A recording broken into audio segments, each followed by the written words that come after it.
राज्यों के विधानसभा चुनाव की शुरुआत हो गई है।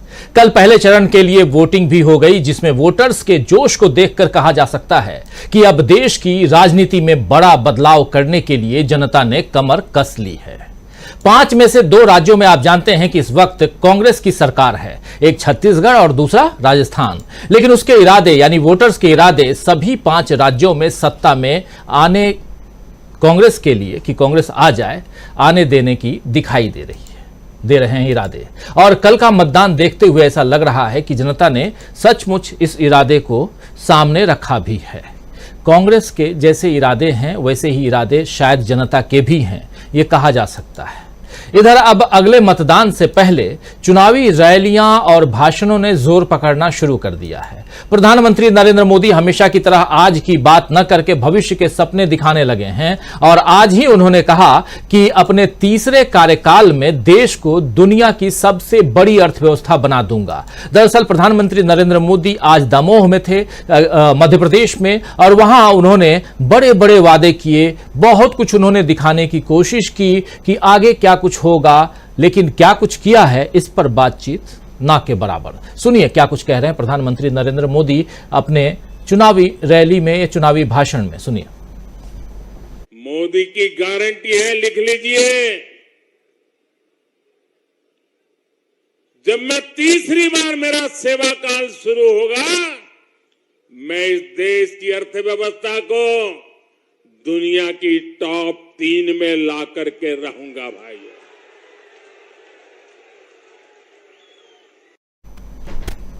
तो कितना कॉन्फिडेंट है मोदी जी कि जब मेरा तीसरा कार्यकाल शुरू होगा तो मैं इस देश को दुनिया की तीसरी सबसे बड़ी अर्थव्यवस्था पर लाकर रख दूंगा। अब बताइए, जो काम मोदी 10 सालों में नहीं कर सके उसके लिए अब वो और 5 साल जनता से मांग रहे हैं। पहले भी उन्होंने 60 साल की जगह 60 महीनों की बात की थी, शायद आपको याद होगा। हालांकि जनता ने 120 महीने दे दिए, फिर भी 60 साल उधर और 60 साल इधर, तो 60 महीने उधर और 60 महीने इधर, तो 120 महीने 60 महीने की बात कर रहे थे।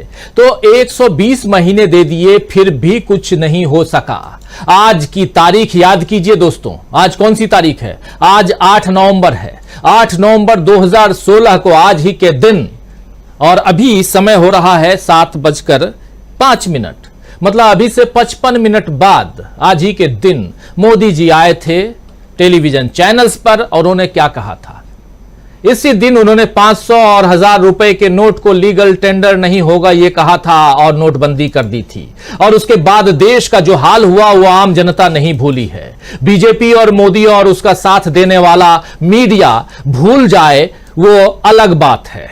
खैर, कांग्रेस ने इस दिन को नहीं भूलने दिया और आज राहुल गांधी से लेकर मल्लिकार्जुन खड़गे तक तमाम नेताओं ने मोदी की इस बड़ी विफलता की याद जनता को दिखाई है। आइए सबसे पहले 2018 में, 2016 के बाद 2 साल बाद 2018 में राहुल गांधी ने प्रेस कॉन्फ्रेंस करके क्या कुछ कहा था वो सुनिए।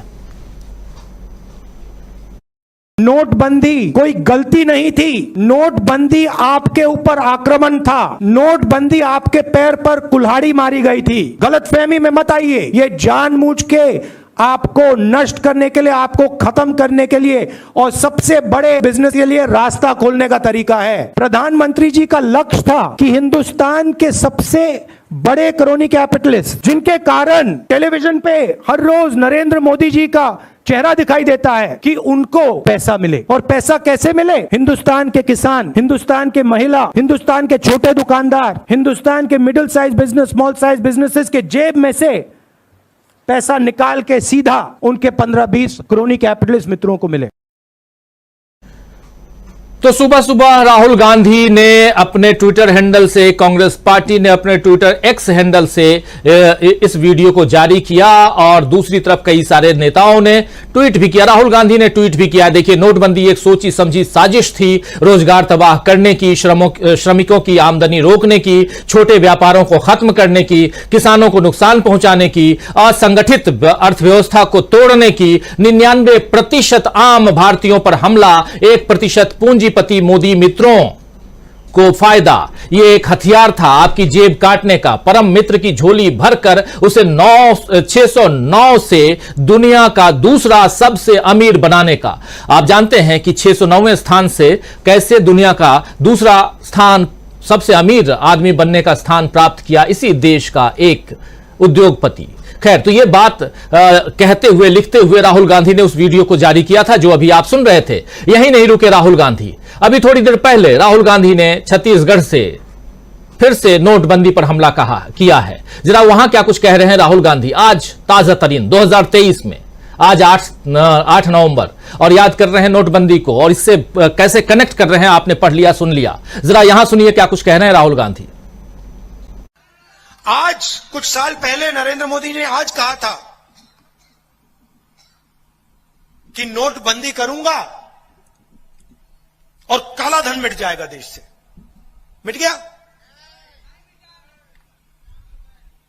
काला धन ज्यादा हो गया। उन्होंने कहा था जीएसटी लाऊंगा, देश में प्रगति होगी। भैया, जीएसटी से यहां किसी को फायदा हुआ? महंगाई बढ़ गया। कांग्रेस के समय 400 रुपए का सिलेंडर मिलता था, आज कितने का मिल रहा है?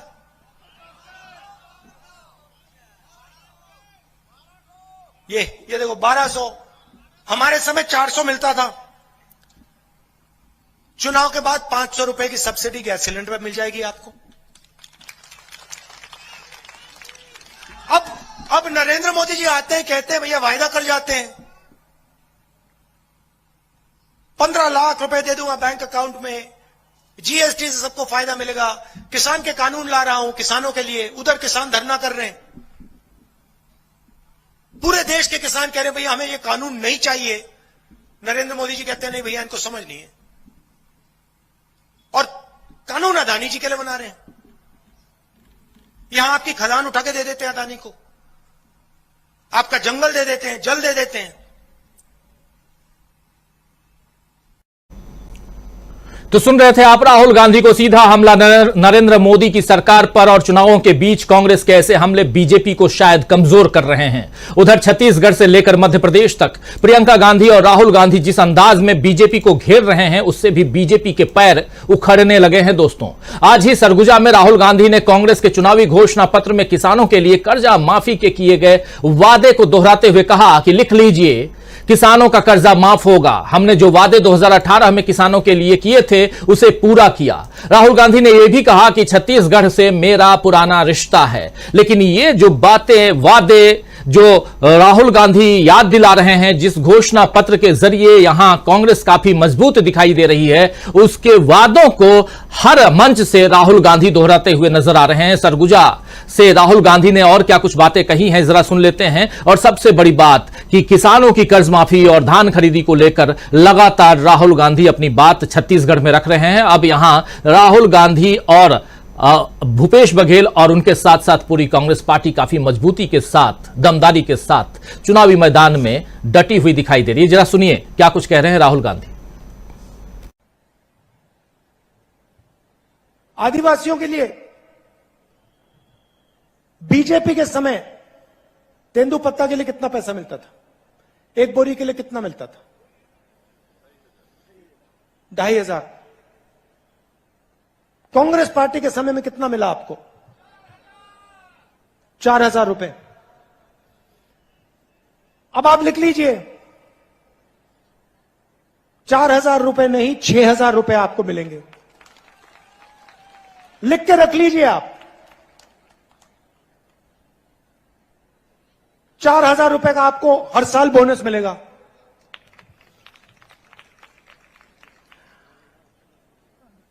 ₹23,000 करोड़ रुपए हमने किसान न्याय योजना में आपको दिया। आपने मांगा नहीं, हमने कहा भैया हम न्याय योजना करना चाहते हैं, हमारा प्लान था लोकसभा में करने का, हम छत्तीसगढ़ में इसको टेस्ट करके दिखाएंगे, और हमने कर दिया।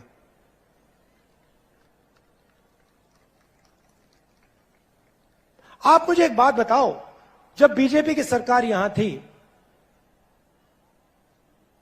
कर्जा माफ किया उन्होंने? धान के लिए सही रेट दिया क्या? तेंदुपत्ता के लिए सही रेट दिया? बोनस दिया? मुफ्त में बिजली दी? तो क्या बात कर रहे हैं ये लोग? मतलब क्या बात कर रहे हैं? अब मैं आपको छोटी सी बात बताता हूं।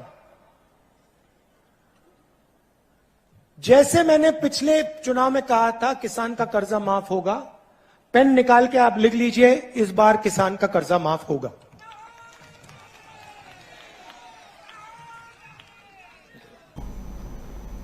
पेन निकालकर लिख लीजिए, इस बार भी वैसे ही कर्जा माफ होगा जैसे पिछली बार पिछले चुनाव में 2018 में कहा था और कर्जा माफ हुआ। पेन निकालकर लिख लीजिए, ये कह रहे हैं राहुल गांधी। तो इधर राहुल गांधी अपने वादों को दोहराते हुए और जनता के बीच पूरे आत्मविश्वास के साथ रखते हुए दिखाई दे रहे हैं। और उधर प्रियंका गांधी ने आज इंदौर के पास सांवेर में बीजेपी के सरकार गिराने के खेल पर कहा कि जिस तरह से रामायण में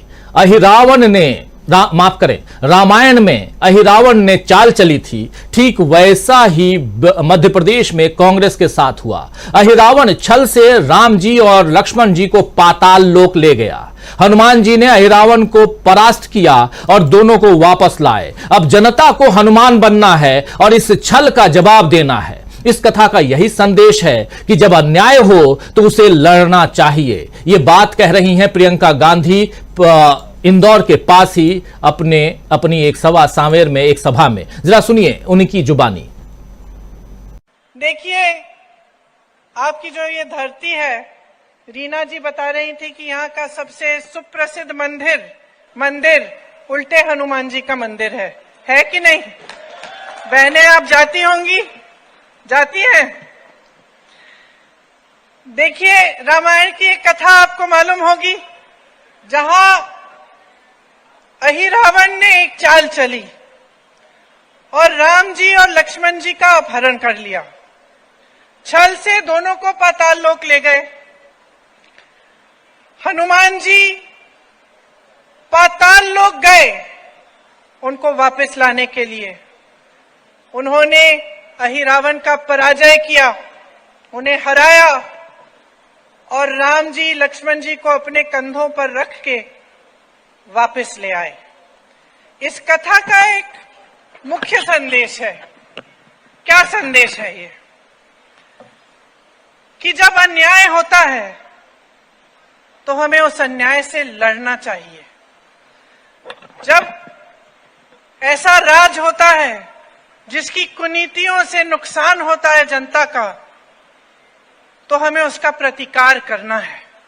यही मुख्य संदेश है रामायण का भी और रामायण का इस कथा का भी। तो देखिए, यहां सांवेर आकर ये कहना जरूरी है कि 2018 में आपने एक सरकार चुनी। लोकतंत्र है इस देश में। जो सरकार आपने चुनी वो आप ही की बनाई हुई सरकार थी। और जिस तरह से अहिरावण ने भगवान राम और भगवान लक्ष्मण के साथ छल किया, उस तरह से आपके साथ भी छल हुआ। कुछ बहुरूपियों ने छल कपट करके आपकी सरकार का अपहरण किया। आपकी सरकार चोरी की, मतलब चोरी कर ली। आपका लोकतंत्र चोरी कर लिया और उसे भ्रष्टाचार लोक में ले गए। अब उसे वापस कौन लाएगा? अगर आप हनुमान नहीं बनेंगे आज के दिन में, तो यहां से जो छल शुरू हुई, आपकी धरती से जो छल शुरू हुई, जिसकी वजह से आप 3.5 साल और एक ऐसी सरकार को भुगत रहे हैं जिसे आपने चुना ही नहीं, जो खरीद फरोख्त से बनी है, रिश्वतखोरी से बनी। अगर आप इस स्थिति को ठीक नहीं करेंगे तो कौन करेगा? आज इस मौके पर अगर आप हनुमान जी की तरह खड़े नहीं हो जाएंगे और आप अपने लिए ये लड़ाई नहीं लड़ेंगे तो कौन लड़ेगा? तो सुन रहे थे आप अहिरावण रामायण की कथा। आखिर इस पूरे प्रसंग में जो कुछ हुआ, कमलनाथ की सरकार गिरा दी गई और गिराने वाला अहिरावण कौन था, शायद आप समझ चुके होंगे, जिसकी तरफ इशारा कर रही हैं प्रियंका गांधी। अगर नहीं समझे होंगे तो इस चर्चा में आगे जरूर सुनेंगे आप, उसका नाम जरूर बताएंगे हम। तो कांग्रेस अब अन्याय से लड़ने के लिए जनता को तैयार कर रही है। क्या जनता इसके लिए तैयार होगी? यह बड़ा सवाल है दोस्तों, क्योंकि कांग्रेस कह रही है कि आपको हनुमान बनना होगा। लेकिन यहां कांग्रेस अपनी बातों की पुष्टि भी कर रही है। कांग्रेस कह रही है कि हमने अगर कंप्यूटर यहां हमारे पिताजी नहीं लाए रहते, यानी कि प्रियंका गांधी कह रही हैं कि मेरे पिताजी अगर कंप्यूटर इस देश में नहीं लाए होते तो आज एंटायर साइंस का जो एंटायर पॉलिटिकल साइंस की जो डिग्री दिखा रहे हैं मोदी जी, वो डिग्री वो नहीं दिखा पाते। जरा सुनिए Priyanka Gandhi on entire political science.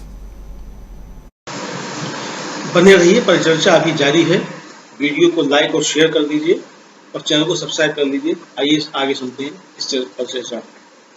और अगर सही तरह से सरकार की नीतियां होती है ना, तो वो पैसे आपके जेब में वापस डाले जाते हैं। कैसे?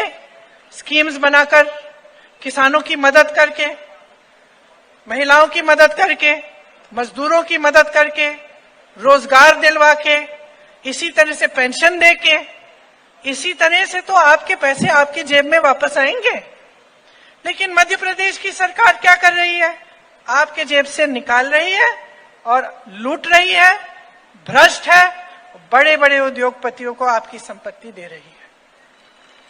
और ये मत समझिए कि सिर्फ मध्य प्रदेश की सरकार कर रही है।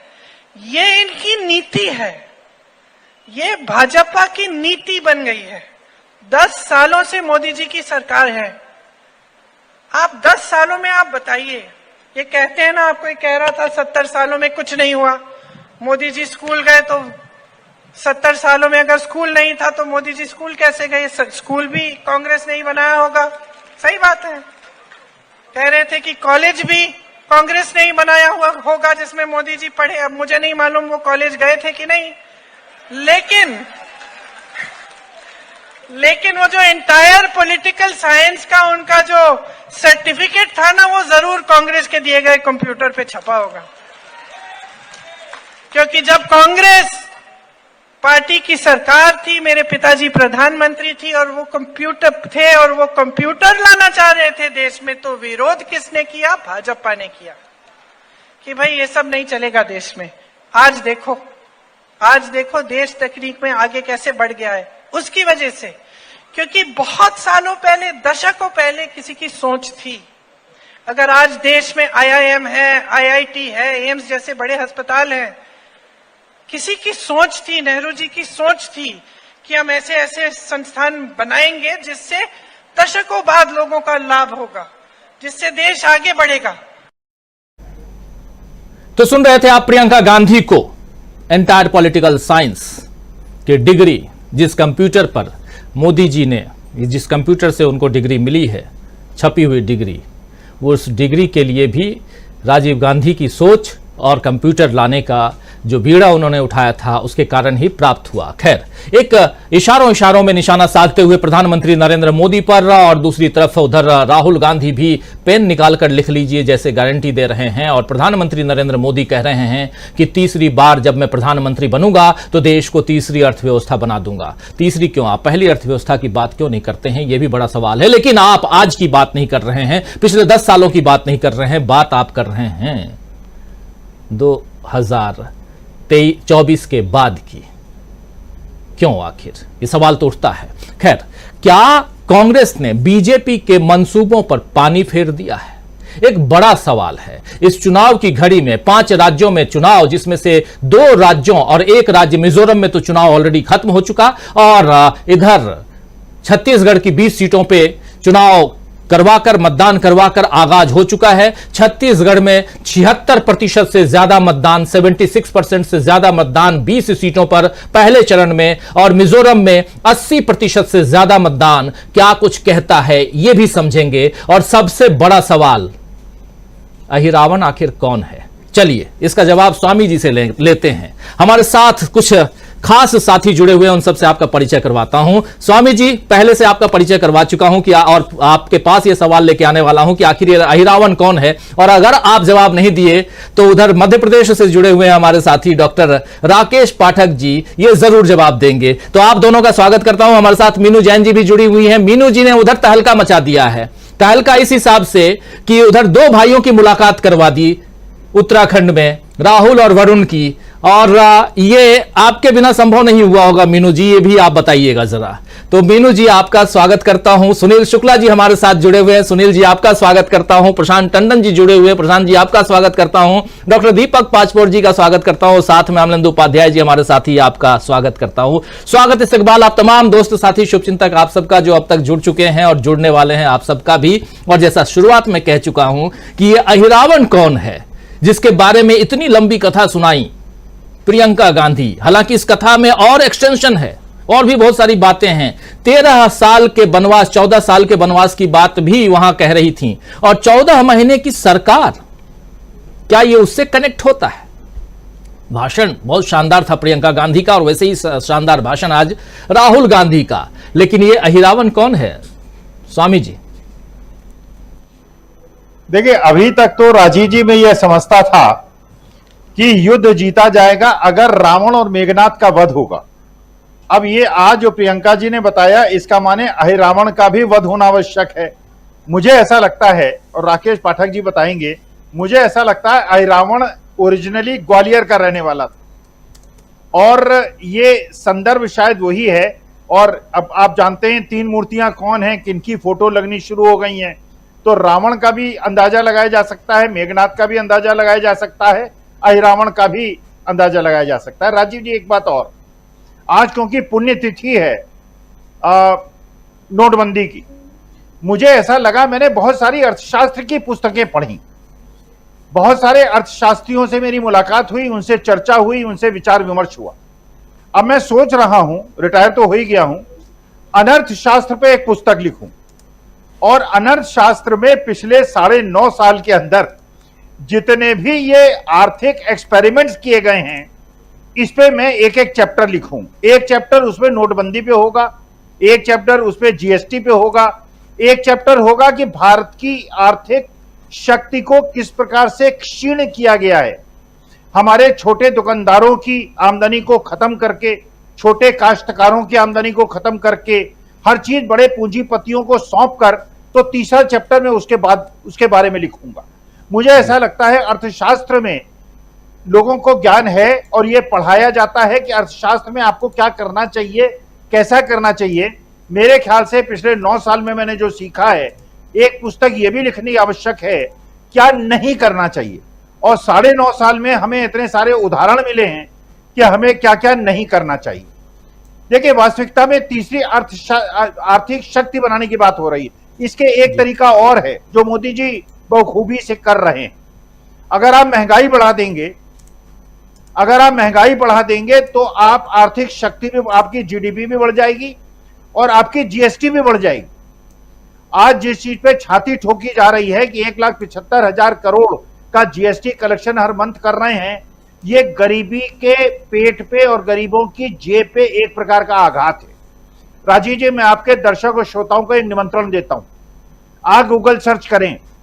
गूगल सर्च में आज तक विश्व के आर्थिक इतिहास में जितने भी देशों ने नोटबंदी की है, वहां की अर्थव्यवस्था खत्म हो गई है, बर्बाद हो गई है, लोगों को इस प्रकार के निर्णयों को वापस लेना पड़ा है। अमेरिका को पता है, अमेरिका को राजीव जी पता है, उनके यहां 20% डॉलर जो सर्कुलेशन में हैं वो नकली हैं। इसके बावजूद वो नोटबंदी इसलिए नहीं करती कि अगर वो नोटबंदी करेगी तो उनकी अर्थव्यवस्था चौपट हो जाएगी। तो अनर्थ शास्त्र, अभी तो एंटायर पॉलिटिकल साइंस की बात हुई, मुझे ऐसा लगता है कि एडवाइजर्स में कुछ ऐसे अनर्थ शास्त्री है जिन्होंने अर्थशास्त्र का बिल्कुल शीशे में खड़े होकर देखा है, इधर अर्थशास्त्र दिखाया है, उधर से अनर्थशास्त्र दिखा है। तो अब आप लोगों के सहयोग से अनर्थशास्त्र में एक पुस्तक लिखूंगा, 9.5 साल के अनुभव के एक एक चैप्टर उसमें लिखूंगा। जी, अच्छा है आपने आज पुस्तक का ऐलान कर दिया और पुस्तक लिखकर बैठे हुए हमारे साथी डॉक्टर राकेश पाठक जी 1957 की बात उस पुस्तक में बहुत गहराई से लिखे हुए हैं, लेकिन इनसे जरा समझें कि ये अहिरावण की बात कहकर के निशाना किस तरफ लगा रही थी।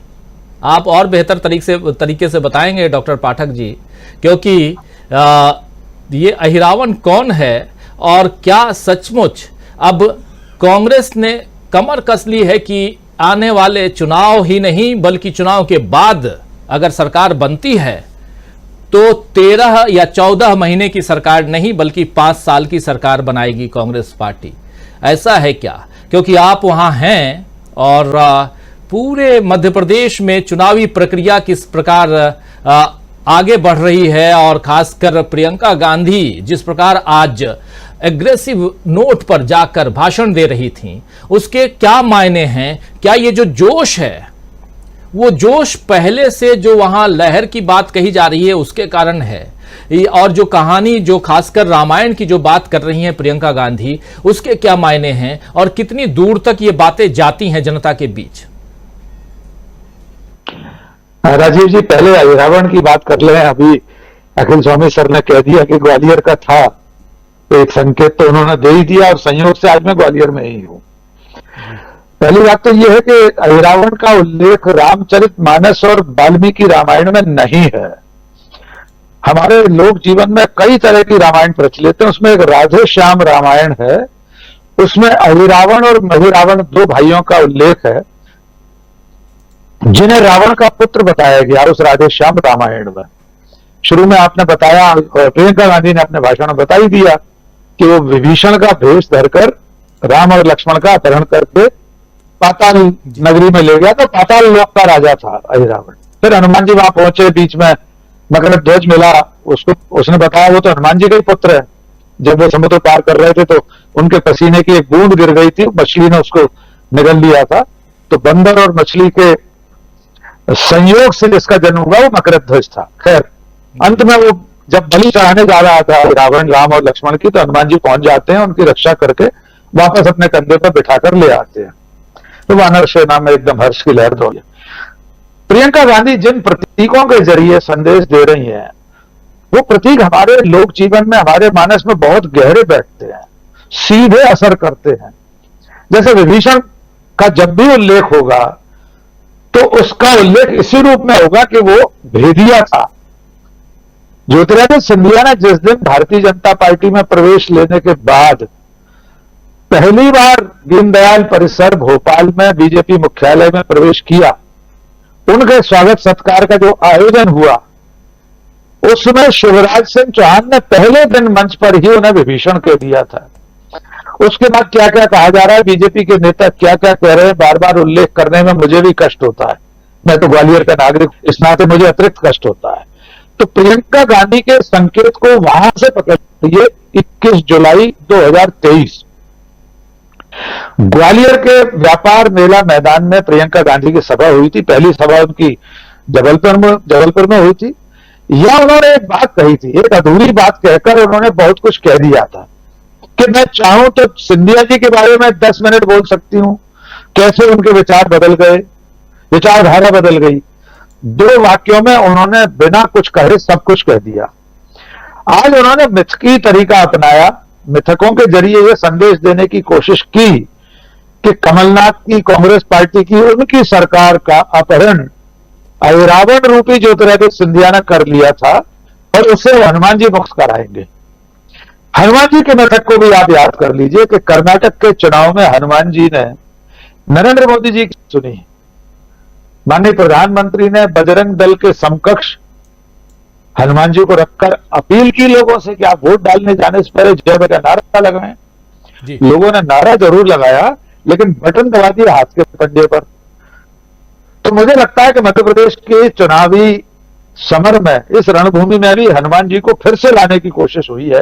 वैसे कर्नाटक के परिणाम वाले दिन ही एक वीडियो वायरल हो गया था, संभवतः कांग्रेस ने बनाया होगा, रामायण सीरियल के सीन को कि प्रभु अब मेरे लिए क्या आदेश है। तो रामचंद्र जी कहते हैं कि मेरा एक भक्त कमलनाथ मध्य प्रदेश में परेशान है, जाओ उसकी रक्षा करो। तो आज के इस भाषण के जरिए प्रियंका गांधी ने एक तरह से सॉफ्ट हिंदुत्व का और लोगों के मानस में बैठा हुआ जो रामायण का चरित्र है, उसके जरिए जो संदेश दे दिया कि अहिरावण रूपी ज्योतिरादित्य सिंधिया ने या ज्योतिरादित्य रूपी अहिरावण ने हमारी सत्ता का अपहरण किया था, तो अब आप हनुमान जी को लेकर आइए और रक्षा कीजिए। अब आते हैं कि इस वक्त जो चुनाव प्रचार चल रहा है, आज माननीय प्रधानमंत्री भी ग्वालियर चंबल अंचल में है, मुरैना में वे गए हुए हैं और मुरैना वो जिला है जहां से दुगनी से नरेंद्र सिंह तोमर उनके अपने मंत्रिमंडल के सदस्य, जो हाल ही में अपने सुपुत्र के एक वीडियो के कारण चर्चा में आए, 100 करोड़ की डील हो रही है। हमको नहीं मालूम सच्चाई उसकी क्या है, लेकिन हाँ, ये बात है कि वो किसी और नेता के सुपुत्र का वीडियो होता जी तो शायद अगले ही क्षण विशेष विमान से ईडी, सीबीआई, आईटी रवाना हो चुके होते। आज के चुनाव प्रचार का अगर हम आकलन करें तो प्रियंका गांधी इस वक्त इंदौर में रोड शो कर रही है। हो सकता है इस वक्त चल रहा हो रोड शो। अभी इस रिवर्स में आने से पहले मैंने वीडियो देखे तो इंदौर, मालवा बीजेपी और जनसंघ का गढ़ रहा है। कैलाश विजयवर्गीय पार्टी के राष्ट्रीय महासचिव चुनाव लड़ रहे हैं, लेकिन रोड शो की जो भीड़ बता रही है, ऐसा लग रहा है कि जनता खुद ब खुद उमड़कर आ गई। शायद आप वहीं का दृश्य दिखा रहे हैं, मुझे लग रहा है ये बिल्कुल यही इंदौर को। जी बिल्कुल, हमारी स्क्रीन पर वही दृश्य है। तो अब अगले जो 10 दिन बचे हैं, 10 भी नहीं बचे, हाँ 15 तारीख को चुनाव प्रचार बंद हो जाएगा। तो अगले 8-9 दिनों में यह देखना है कि दोनों पार्टियां किस स्तर तक एक दूसरे पर आरोप लगाती हैं। इस बीच में एक रोचक हमारे डीवी लाइव दिखा चुका कि ज्योतिरादित्य सिंधिया ने 55 साल विकास न होने का आरोप लगाकर खुद को और अपने कैलाशवासी पिता को भी कटघरे में खड़ा कर दिया है कि आप भी नकारा थे 20 साल तक कांग्रेस में रहकर, और 1980 से माधवराव सिंधिया कांग्रेस में रहे, हमेशा मंत्री रहे, सांसद रहे, उन्होंने भी कोई विकास नहीं किया। तो अब इसकी अग्नि परीक्षा होनी है कि जो अहिरावण है उसको जनता सही में पहचानती है कि नहीं। फिलहाल दिलचस्प होने जा रहा है मध्य प्रदेश का चुनाव, और कांग्रेस बढ़त गिरती हुई दिखाई दे रही है। जी राजीव जी बिल्कुल, बहुत शानदार विश्लेषण और बहुत बड़ी बात यहां पर, क्योंकि दिलचस्प होता जा रहा है मध्य प्रदेश का चुनाव। और सबसे बड़ी बात कि न सिर्फ मध्य प्रदेश का चुनाव बल्कि उधर छत्तीसगढ़ का चुनाव और राजस्थान का चुनाव भी दिलचस्प होता जा रहा है। और तेलंगाना के चुनाव की बात अगर न करें तो शायद इस चुनावी चर्चा में और इसके विश्लेषण में हम लोग कहीं ना कहीं पिछड़ जाएंगे या पीछे छूट जाएंगे, क्योंकि तेलंगाना में भी बहुत दिलचस्प नतीजे दिखाई सुनाई पड़ रहे हैं। नतीजे तो बाद में, लेकिन जो होंगे वो सुनाई पड़ रहे हैं। तो आना चाहता हूं मीनू जैन जी आपके पास। पहले ही कह रहा था मैं, दो भाइयों का मिलन आपने कैसे करवा दिया ये। और वरुण गांधी और राहुल गांधी दोनों की मुलाकात हुई है और 40 मिनट तक मुलाकात हुई है कहा जा रहा है। राहुल गांधी वापस दिल्ली की तरफ आ रहे थे, वहां से केदारनाथ से आपके नगर में, और वहां से यानी कि देहरादून, और वहां से दिल्ली उनको आना था। और केदारनाथ में जब वो वेटिंग लाउंज में थे या शायद मुख्य जो वहाँ के पुजारी हैं उनके घर थे, तो मुलाकात हुई है। और आखिर बात क्या हुई, ज़रा अगर आप तक खबर आई हो तो ज़रूर बताइएगा। लेकिन दूसरी बात कि इसके मायने पे कल हम लोगों ने चर्चा की थी, थोड़ा इस पर आपसे भी चर्चा करना चाहता हूँ। और वहाँ से निकल के आने के बाद में राहुल गांधी आज जब छत्तीसगढ़ में थे तो वो आज लिख कर रख लीजिए, पेन निकाल कर लिख लीजिए, ये बातें कहते हुए सुने गए। हालांकि प्रधानमंत्री नरेंद्र मोदी भी लिख कर देने वाली बात बहुत कर रहे थे आज जब वो भाषण दे रहे थे। तो यहां से जरा समझूं कि आखिर क्या है उधर पहाड़ों पे कि यहां आने के बाद जोश जो है वो 2 गुना 3 गुना हो जाता है। मीनू जी जी जी जी राजीव जी, देखिए ये जो राहुल गांधी और वरुण गांधी की मुलाकात है, मुझे राजनीतिक से ज्यादा ये पारिवारिक मामला है ज्यादा नजर आता है। हालांकि उसके जो पारिवारिक मामला है ये, क्योंकि परिवार का इस देश की राजनीति पे इतना बड़ा छाप है कि उसके तुरंत राजनीतिक मायने निकाले जा सकते हैं इस मुलाकात के, और निकाले भी जाने चाहिए, क्योंकि वरुण गांधी खुद भी राजनीति में है, सक्रिय राजनीति में है। तो ये देखिए, जितना इस मीटिंग को गुप्त रखा गया था उससे यहाँ कांग्रेस सर्कल में बहुत ज्यादा सुगबुगाहट थी और बहुत ज्यादा चर्चाएं थी, ये करने आ रहे हैं, वो करने आ रहे हैं, कोई कुछ बोल रहा था, कोई कुछ बोल रहा था। लेकिन उसमें वरुण गांधी भी होंगे वहां पे उस वक्त, ये किसी को अंदाजा नहीं था कि राहुल गांधी और इनकी मुलाकात होगी। तो हो सकता है किसी ने सलाह दी हो कि भाई ईश्वर के सानिध्य में और महादेव के सानिध्य में आप बात करें तो ज्यादा फ्रूटफुल साबित होगी। क्योंकि आपको ध्यान होगा कि बहुत पहले एक प्रेस के साथ बात करते हुए किसी ने पूछा था उनसे, तब भी सुगबुगाहट थी कि वरुण गांधी कांग्रेस ज्वाइन कर रहे हैं।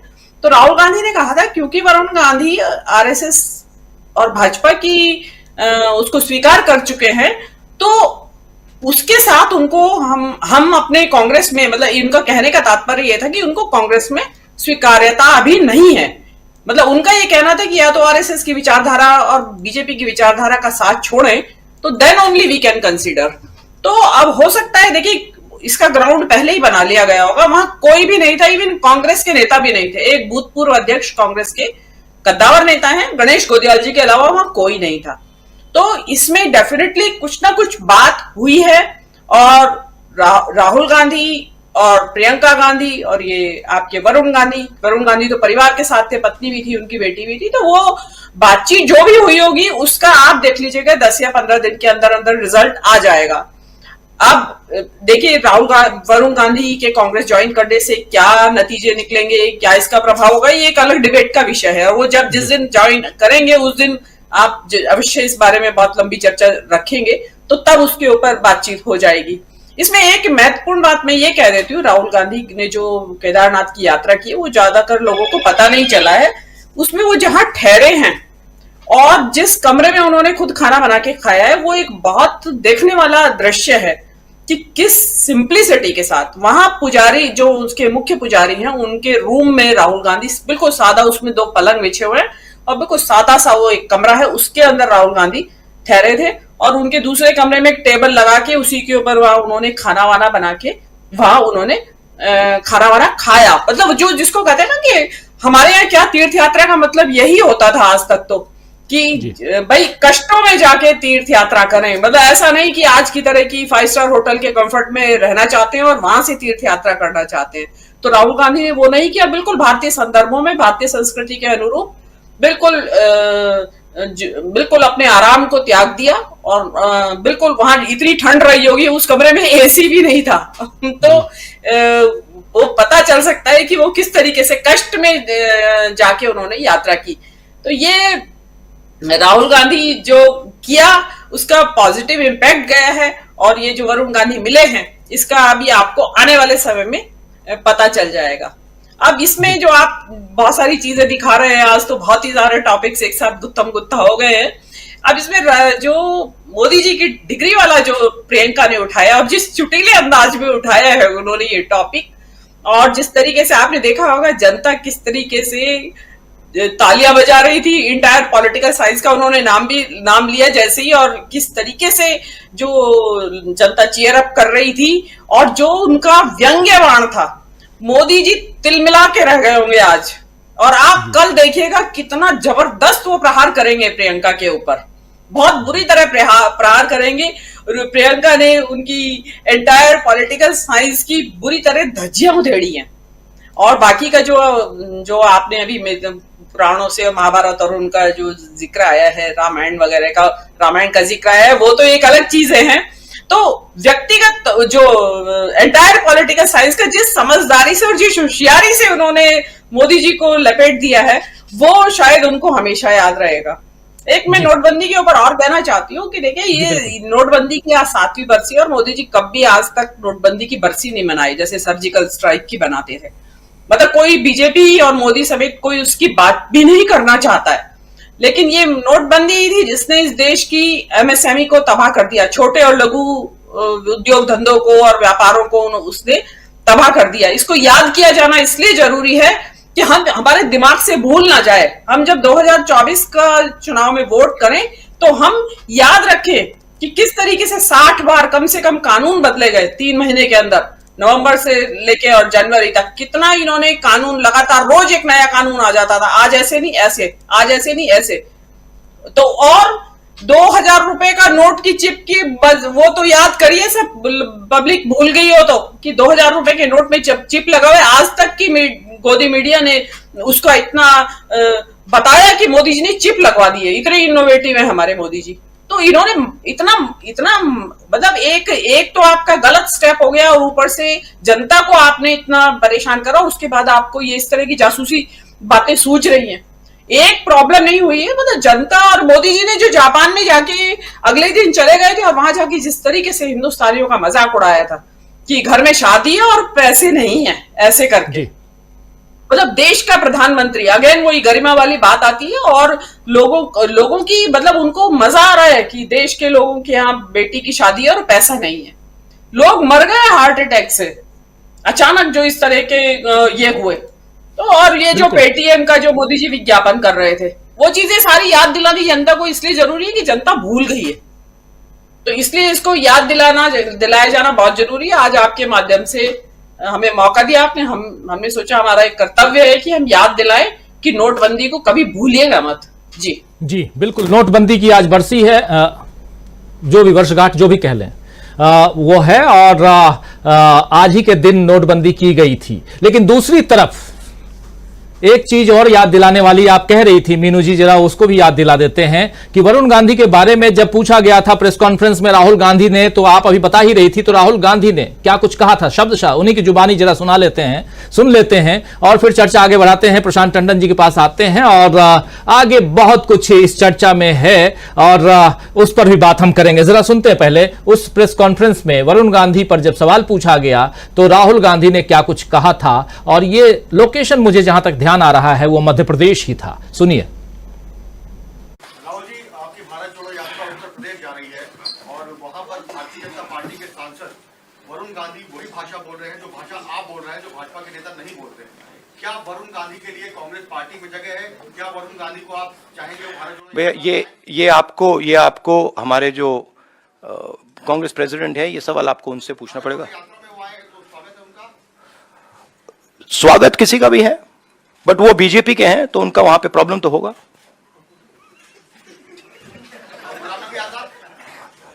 अब वो आप उनसे तो सुन रहे थे आप, स्वागत सभी का है और ये सवाल आपको हमारे प्रेसिडेंट से पूछना चाहिए वरुण गांधी के बारे में, और मगर वो बीजेपी के हैं इसलिए उनको वहां पे तकलीफ जरूर होगा, यानी कि स्वागत है। राहुल गांधी ने पहले ही कह दिया था कि स्वागत है, सभी का स्वागत है। तो ये जो 40 मिनट बातचीत हुई है, तो क्या ये स्वागत करने वाली बात हुई है? आने वाला वक्त बताएगा। मीनू जी बता ही रही थी कि उस पर लंबी चर्चा भी हो सकती है, आने वाले समय में बहुत बातें होंगी। और लेकिन वरुण गांधी और राहुल गांधी की मुलाकात से संबंधित जो भी बात निकल के आएगी, चाहे छन छन के ही आए, लेकिन कुछ बातों को, कुछ तार को, और जैसा प्रशांत टंडन जी कहते हैं कि डैशबोर्ड के अलग अलग स्विचेस को जोड़ना जरूरी होता है ताकि आप लाइट्स का इस्तेमाल आसानी से और सही जगह पे कर पाए। प्रशांत टंडन जी, आपके पास ही आना चाहता हूं और आपसे समझना चाहता हूं कि प्रियंका गांधी ने जो एंटायर पॉलिटिक्स की बात की है, कितनी दूर तक जाएगी ये बात? क्योंकि मीनू जैन भी कह रही हैं, भले अंदाज कुछ और हो, लेकिन जैसा डॉक्टर राकेश पाठक जी भी बता रहे थे कि मध्य प्रदेश में जो अभी चुनावी मौसम में जो माहौल है वो बहुत गरमाया हुआ है। ऐसे में ऐसी गर्मा गर्म बातें बिल्कुल पकौड़े के समान, क्योंकि मौसम भी बदल रहा है और शाम के वक्त अगर चाय के साथ पकौड़े मिल जाए तो समझिए क्या स्थिति होती है। मन करता है पहले पकौड़े खा लो, उसके बाद चाय पी लेंगे। लेकिन यहां दोनों हैं, चाय भी है, पकौड़े भी हैं और साथ साथ गर्मा गर्म बातें भी हैं। प्रशांत टंडन जी, आज मोदी जी मुरैना में थे और मुरैना में मोदी जी थे और मुरैना एग्रीकल्चर मिनिस्टर, कृषि मंत्री की भी, नरेंद्र सिंह तोमर की भी लोकसभा सीट है। तो उस सीट पर कुछ दिन पहले मैं भी गया था मुरैना, और मैंने वहां किसानों से लेकर शहरी लोगों सबसे बात की थी। और मुरैना मजेदार सीट है जहां मोदी जी गए, और जैसा आप कह रहे थे, मोदी जी की इंटायर पॉलिटिकल साइंस मुरैना समझा देगा। कैसे समझा देगा मैं बताता हूं। मुरैना की असेंबली सीट पे जो एमएलए थे वो बीजेपी में, कांग्रेस जीती थी वहां से, और कांग्रेस के जो एमएलए थे वो उन 22 लोगों में शामिल थे जो सिंधिया जी के साथ कांग्रेस छोड़ के गए थे, और जिस वजह से वो वहां पे उपचुनाव हुआ। उपचुनाव के बाद वहां पे दोबारा कांग्रेस जीत गई। तो मुरैना इंटायर पॉलिटिकल साइंस को समझता है। और जब मेरी बातचीत हुई किसानों से, आड़तियों से, शहरी लोगों से, मुरैना में कोई, मैं बड़े दावे के साथ कह सकता हूं इस बात को कि मुरैना में तो बीजेपी नहीं जीतेगी कम से कम। और ये जो संदेश है मुरैना से, ये पूरे मध्य प्रदेश में जाएगा। तो मुरैना तो पॉलिटिकल साइंस समझता है मोदी जी की, और वो समझा भी देगा। दूसरी बात कि मुरैना के अलावा जो डॉक्टर राकेश कह रहे थे, मध्य प्रदेश में देखिए मैं भी होकर आया और ग्वालियर में डॉक्टर राकेश पाठक से मुलाकात भी हुई थी। और पूरे मध्य प्रदेश में कांग्रेस के पक्ष में एक मूड दिखाई दे रहा है, जबरदस्त मूड है, और वो इस स्तर का है कि वहां पे ये रैलियां और तमाम चीजें से बात बनेगी नहीं। और एक और तब्दीली जो आने वाली है राजीव जी, जो मुझे लगा इन यात्राओं में, चाहे वो राजस्थान हो, चाहे मध्य प्रदेश हो या छत्तीसगढ़ जब आपके साथ गए थे, कि पिछले बार विधानसभा में तो कांग्रेस जीत गई 3 राज्यों में, लेकिन लोकसभा में बड़ी लंबी चौड़ी और काफी क्लीन स्वीप जो बीजेपी ने कर दिया था। 11 में से 9 सीटें छत्तीसगढ़ में, 80 मध्य प्रदेश में काफी सीटें, राजस्थान में लगभग सभी सीटें।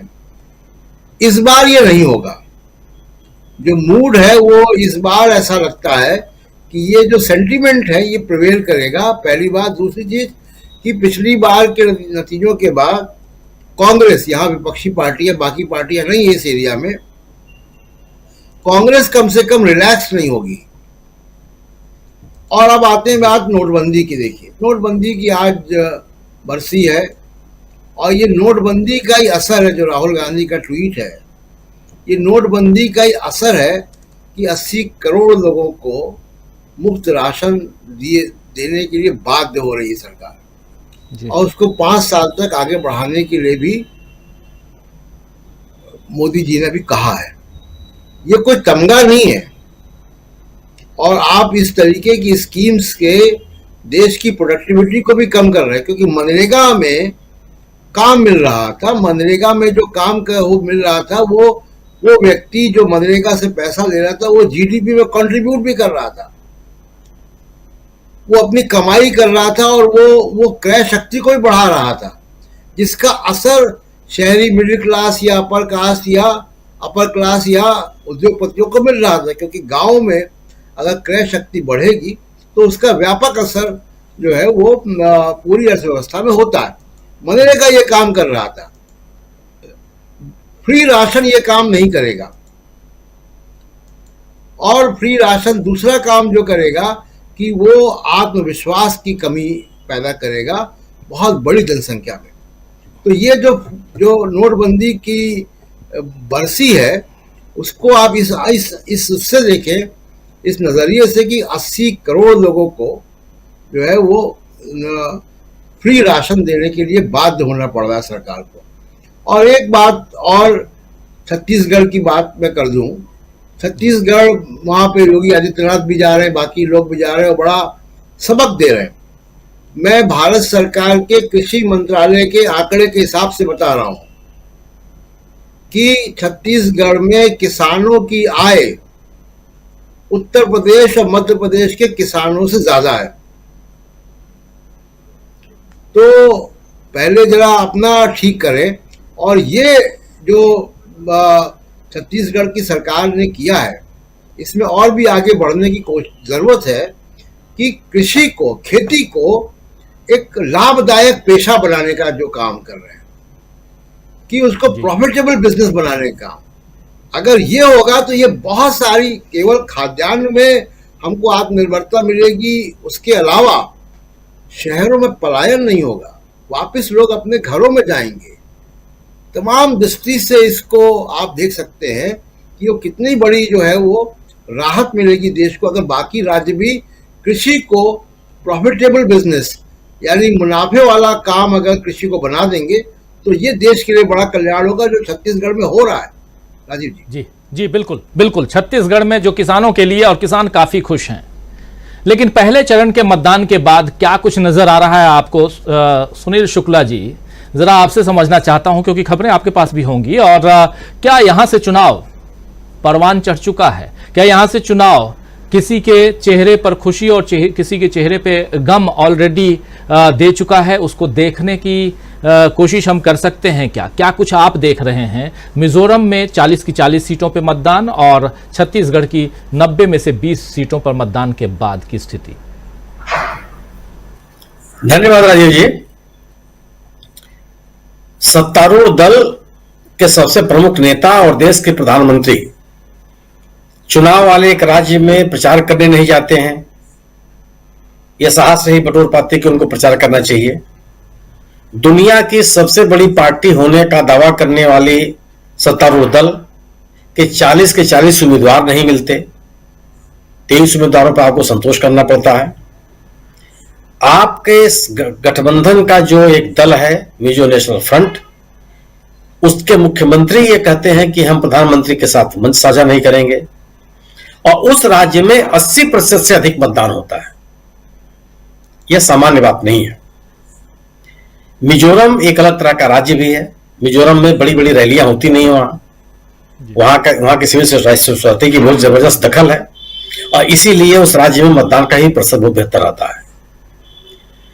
अगर आप छत्तीसगढ़ में, जहां 20 विधानसभा क्षेत्रों में चुनाव हुआ, जहां 2018 के चुनाव में 18-19 सीटें जीती थी कांग्रेस ने, वहां भी अगर 76% मतदान हो रहा है, कुल मिलाकर के कम से जो घटनाएं हुई हैं वहां पे भी हिंसा की, माओवादी घटनाएं हुई हैं, लेकिन कमोबेश पिछले अन्य चुनावों की तुलना में बहुत उस तरह की हिंसा नहीं हुई और शांतिपूर्ण तरीके से मतदान हुआ। बड़े पैमाने पर माओवादियों के विरोध के बावजूद लोग मतदान करने के लिए निकले, और ये इतना प्रतिशत का मतदान दो ही स्थितियों में होता है। या तो लोग सरकार को बचाना चाहते हैं या सरकार को उखाड़ फेंकना चाहते हैं। जब लोग सरकार को उखाड़ फेंकना चाहते हैं तो यह बाकायदा दिखता है, विजुअल होता है वो। आप इसको उस समय भी याद कीजिए जब पश्चिम बंगाल में लोग वामपंथियों की सरकार को हटाना चाहते थे और तृणमूल कांग्रेस सत्ता में आ रही थी। अब मतलब दरो दीवार पर लिखा हुआ था कि यहां क्या होने जा रहा है। आप उस चुनाव को भी याद कीजिए, क्योंकि उस चुनाव में गया था बिहार के, जब लालू जी की सरकार जा रही थी और नीतीश कुमार जी की सरकार आ रही थी। बड़े पैमाने पर लोगों ने मतदान किया था, और जब वो सत्ता में लाए थे नीतीश कुमार को, तब भी उन्होंने बहुत बड़े पैमाने पर मतदान किया था। जब दोबारा उनको फिर उन्होंने सत्ता दी थी, तब भी बड़े पैमाने पर मतदान किया था। तो छत्तीसगढ़ का ये बड़े पैमाने में 75% से अधिक का मतदान यह बताता है कि सरकार को लोग वहां ला रहे हैं। ये इस आधार पे आप कह सकते हैं कि वहां पे कोई एंटी इनकम्बेंसी या उस सरकार के खिलाफ कोई राजनीतिक माहौल दिखाई नहीं पड़ा। जितने भी सर्वेक्षण आए, जो स्थानीय लोग हैं, जो विश्लेषक हैं, जो राजनीति को जानने समझने वाले लोग हैं, वो किसी ने ये नहीं कहा कि सरकार को लेकर के लोगों के मन में नाराजगी है। खेती किसानी का वह प्रदेश है, और बघेल सरकार ने किसानों को और उनकी खेती को अपनी टॉप प्रायोरिटी पर रखा। इस देश में सर्वाधिक धान की कीमत अगर कोई राज्य दे रहा है तो वह छत्तीसगढ़ की सरकार है। पर एकड़ उपज का सर्वाधिक खरीदने वाला अगर कोई राज्य है तो वह छत्तीसगढ़ सरकार है। और यह आप इससे भी अंदाजा लगा लीजिए कि जो केंद्रीय एजेंसियां हैं उसमें सबसे बड़ी एजेंसी है एफसीआई। उस एफसीआई को लोगों ने एक दाना नहीं बेचा वहां किसानों ने, यानी केंद्र सरकार की एजेंसी वहां खरीद नहीं कर पाई, और लोगों ने बड़े पैमाने पर राज्य सरकार को अपना धान बेचा, और निजी लोग भी उसकी खरीद नहीं कर पाए। तीसरी चीज कि किसानों को मजबूत करने के लिए वहां के जो पशुओं के लिए जो गुठान का उन्होंने कार्यक्रम चलाया और जो गोबर खरीद का कार्यक्रम चलाया, यानी कि सरकार के साथ लोगों ने अपना कनेक्ट डेवलप किया, अपना कनेक्ट महसूस किया। खेती किसानी के अलावा अगर वहां उन्होंने 500 से अधिक 600 से अधिक स्कूल खोले, उसमें अंग्रेजी माध्यम के भी स्कूल अगर उन्होंने खोला, तो कौन सा ऐसा समाज है जो उसको स्वीकार नहीं करेगा। अगर आप उनके बारे में सोचते हैं, उनकी बेहतरी के बारे में सोचते हैं, उनके जीवन स्तर को बेहतर बनाने के बारे में आप सोचते हैं, उनके जीवन में एक गुणात्मक परिवर्तन लाने का प्रयास करते हैं, तो मुझे तो नहीं लगता है कोई समाज इसको स्वीकार कर देगा आपके भावनात्मक तारों से, आपके ध्रुवीकरण की राजनीति से। और पिछले 5 सालों में इस सरकार के खिलाफ वहां का जो मुख्य विपक्षी दल है वह कोई भी राजनीतिक माहौल नहीं बना पाया। अजीत जोगी जी की पार्टी थी, वो तो लगभग खत्म है। अगर मतलब आप ये मान के चला जा रहा है कि आपकी कोई ताकत नहीं रह गई। अरविंद नेताम जी की पार्टी, उसका कोई सिग्निफिकेंस नहीं रह गया। लग रहा था कि हो सकता है कुछ वो कर डालें, लेकिन वो भी कुछ दिखाई नहीं पड़ा। तो सरकार के खिलाफ अगर कोई एंटी इनकम्बेंसी नहीं है, सरकार के लोगों के मन में नाराजगी नहीं है, तो इतने ज्यादा प्रतिशत का मतदान का मतलब होता है कि लोग किसी भी कीमत पर उस सरकार को लाना चाहते हैं। ये साफ साफ संदेश है वहां। और मणिपुर का भी संदेश यही है। मणिपुर में इसमें कोई दो राय नहीं है कि वहां भी एक बार कांग्रेस आती है, एक बार मिजो नेशनल फ्रंट आता है, एक बार कांग्रेस आती है, मिजोरम में मिजोरम में मिजो नेशनल फ्रंट और कांग्रेस, ये आने जाने का क्रम लगा रहता है वहां। 5 साल की सरकार वहां मिजो नेशनल फ्रंट ने चलाई है बीजेपी के साथ, हालांकि एक ही विधायक है बीजेपी के। बीजेपी की निकटता मिजो नेशनल फ्रंट के खिलाफ है, वहां के लोगों के मन में खिलाफ है, लोगों के मन में इस पार्टी के प्रति नाराजगी है। और यही कारण है कि कांग्रेस के जो राजनीतिक कार्यक्रम हुए हैं मिजोरम में वो बहुत ही सक्सेसफुल रहे। राहुल गांधी ने या प्रियंका गांधी की जो वहां पे रोड शो हुए, बड़ी सभाएं तो आप कर ही नहीं सकते उस राज्य में, उस रोड शो में बड़ी संख्या में लोगों ने शिरकत की और राहुल गांधी के साथ जुड़ने की कोशिश की। इसका एक राजनीतिक, और जो सर्वेक्षण भी आ रहे हैं उस सर्वेक्षण में बताया जा रहा है कि मिजो नेशनल फ्रंट और कांग्रेस का जो मत प्रतिशत है लगभग बराबर है, लगभग बराबर की स्थिति है। और सीट की संख्या भी लोग अभी लगातार, जबकि पिछले सर्वेक्षणों की तुलना में कांग्रेस की सीटों की संख्या में लगातार वृद्धि बताई जा रही है वहां। तो वहां कांग्रेस, मिजो नेशनल फ्रंट और जेआरएम, ये तीनों मिल जेपीएम, ये तीनों लगभग पूरी दावेदारी के साथ चुनाव लड़ रहे हैं। इसमें सत्ता के सबसे जो कांग्रेस का जो है वह एज है, जो स्थानीय लोगों का भी एक कहना है, और जो एक anti incumbency Mizo national front के खिलाफ है वो बताती है। अगर आप प्रधानमंत्री जी ने भाषण दिया था कल मध्य प्रदेश में भी, सीधी जिले में गए थे जी, और सीधी जिले में उन्होंने जाकर के एक उन्होंने बात कही थी कांग्रेस के बारे में, काम आधा जेब साफ करने को शिक उन्होंने बात कही थी, आधा काम जेब साफ, उन्होंने कांग्रेस के ऊपर आरोप लगाया था। और आप उसकी वीडियोस आप देखिए, आप प्रियंका गांधी की वीडियो दिखा रहे हैं, प्रियंका गांधी के भाषण का जो पब्लिक रिएक्शन है, पब्लिक का जो रिस्पॉन्ड है उनकी बातों पर, आप उसको देखिए, और जो बीजेपी नेताओं की जो भाषण है उसमें पब्लिक का रिस्पॉन्स आप देखिए। कांग्रेस ने मध्य प्रदेश सरकार के खिलाफ पिछले 3.5 महीनों में एक जबरदस्त एंटी इनकम्बेंसी का माहौल बनाया है, लगभग हर क्षेत्र में। कोई ऐसा क्षेत्र नहीं है, पहले कहा जाता था कि शायद निवाड़ और मालवा के इलाके में जहां पिछली बार बीजेपी को एक अच्छा खासा समर्थन मिला था वो मिल जाए, लेकिन वो भी स्थिति लगातार कांग्रेस के पक्ष में बनती हुई दिखाई पड़ती। और आज जो प्रियंका गांधी का रोड शो हुआ है इंदौर में, वह इस बात का संकेत है कि एक जन भावना कांग्रेस के पक्ष में बनी है। कांग्रेस मुद्दों के आधार पर लोगों के बीच में गई है और उन मुद्दों के आधार पर लोगों को आकर्षित करने का प्रयास किया। बीजेपी अपनी बातों को न तो छत्तीसगढ़ में कह पाई और न ही राजस्थान में कह पा रही है। उसका जो अपना तरीका था, जो ध्रुवीकरण की राजनीति का, वही वो अपनाने का प्रयास, उनको लगता है कि ध्रुवीकरण की राजनीति में वो सफल हो जाएंगे, लेकिन यह ध्रुवीकरण की राजनीति न तो कर्नाटक में सफल हुई और न हिमाचल प्रदेश में सफल हुई, और ये नहीं लगता है कि आपके हिमाचल में मध्य प्रदेश में सफल हो पाएंगे कि क्योंकि जिस तरीके के भ्रष्टाचार के आरोप है, जिस तरीके के सरकार के नाकामियों के आरोप है, जो किसानों की अनदेखी का सवाल है, इन सवालों से वो पार्टी उभर नहीं पा रही है। दूसरी चीज जो उनके आंतरिक संघर्ष है वह भी बीजेपी को कमजोर करते हैं। आप याद कीजिए, यही बीजेपी है जब व्यापम घोटाला का मामला सामने आया था तो पूरी की पूरी पार्टी शिवराज सिंह चौहान के पीछे खड़ी थी। बिल्कुल 4-4, 5-5 जगह पर अनंत कुमार जैसे लोग और शीर्षस्थ नेता थे, वो मध्य प्रदेश में प्रेस कॉन्फ्रेंस कर रहे थे और शिवराज सिंह चौहान के साथ खड़े थे। आज की स्थिति यह है कि हर नेता अलग अलग बोल रहा है, और ये पार्टी ने अपनी कमजोरियों तो इस आधार पर भी स्वीकार कर लिया जब वो 7 सांसदों या मंत्रियों और या राष्ट्रीय पदाधिकारियों को लेकर के आए। और उन 7 में अगर जो भी सर्वेक्षण आ रहे हैं या स्थानीय लोगों से आप बात कीजिए तो केवल कहा जा रहा है कि प्रहलाद सिंह पटेल जो अपने इलाके में थोड़ी मजबूत स्थिति में है या जीत सकते हैं, कि उनके भाई की वो सीट है, जालिम सिंह की सीट है वो, इसलिए वो जीत सकते हैं। बाकी हारी हुई सीट है मुरैना वाली, और अभी एक नया ये भी आ गया। और सोचिए कि कितना पुराना ये वीडियो है, उसमें खनिज मामलों को लेकर के बातचीत हो रही है। और आज जो तोमर साहब जो है कृषि मंत्री हैं, कितने समय से लोग इंतजार कर रहे होंगे कि इनके खिलाफ ये वीडियो लाया जाना है।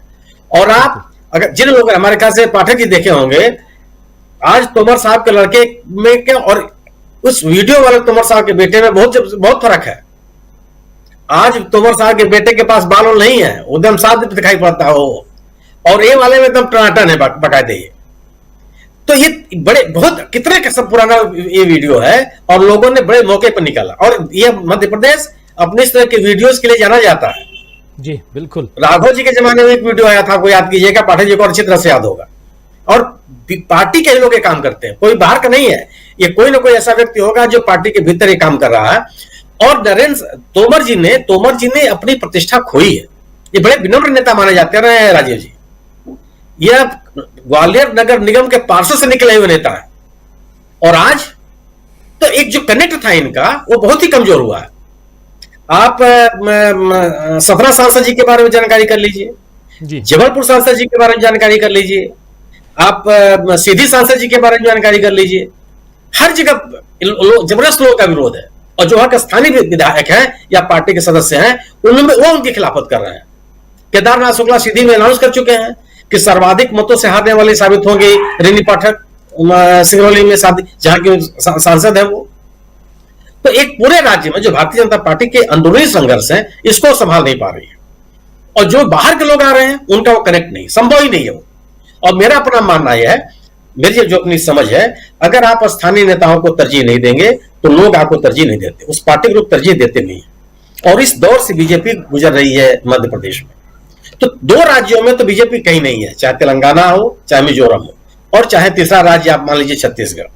अब इन दो राज्य हैं मध्य प्रदेश और राजस्थान। तो रोज रोज नई नई कहानी लोग बनाते रहते हैं।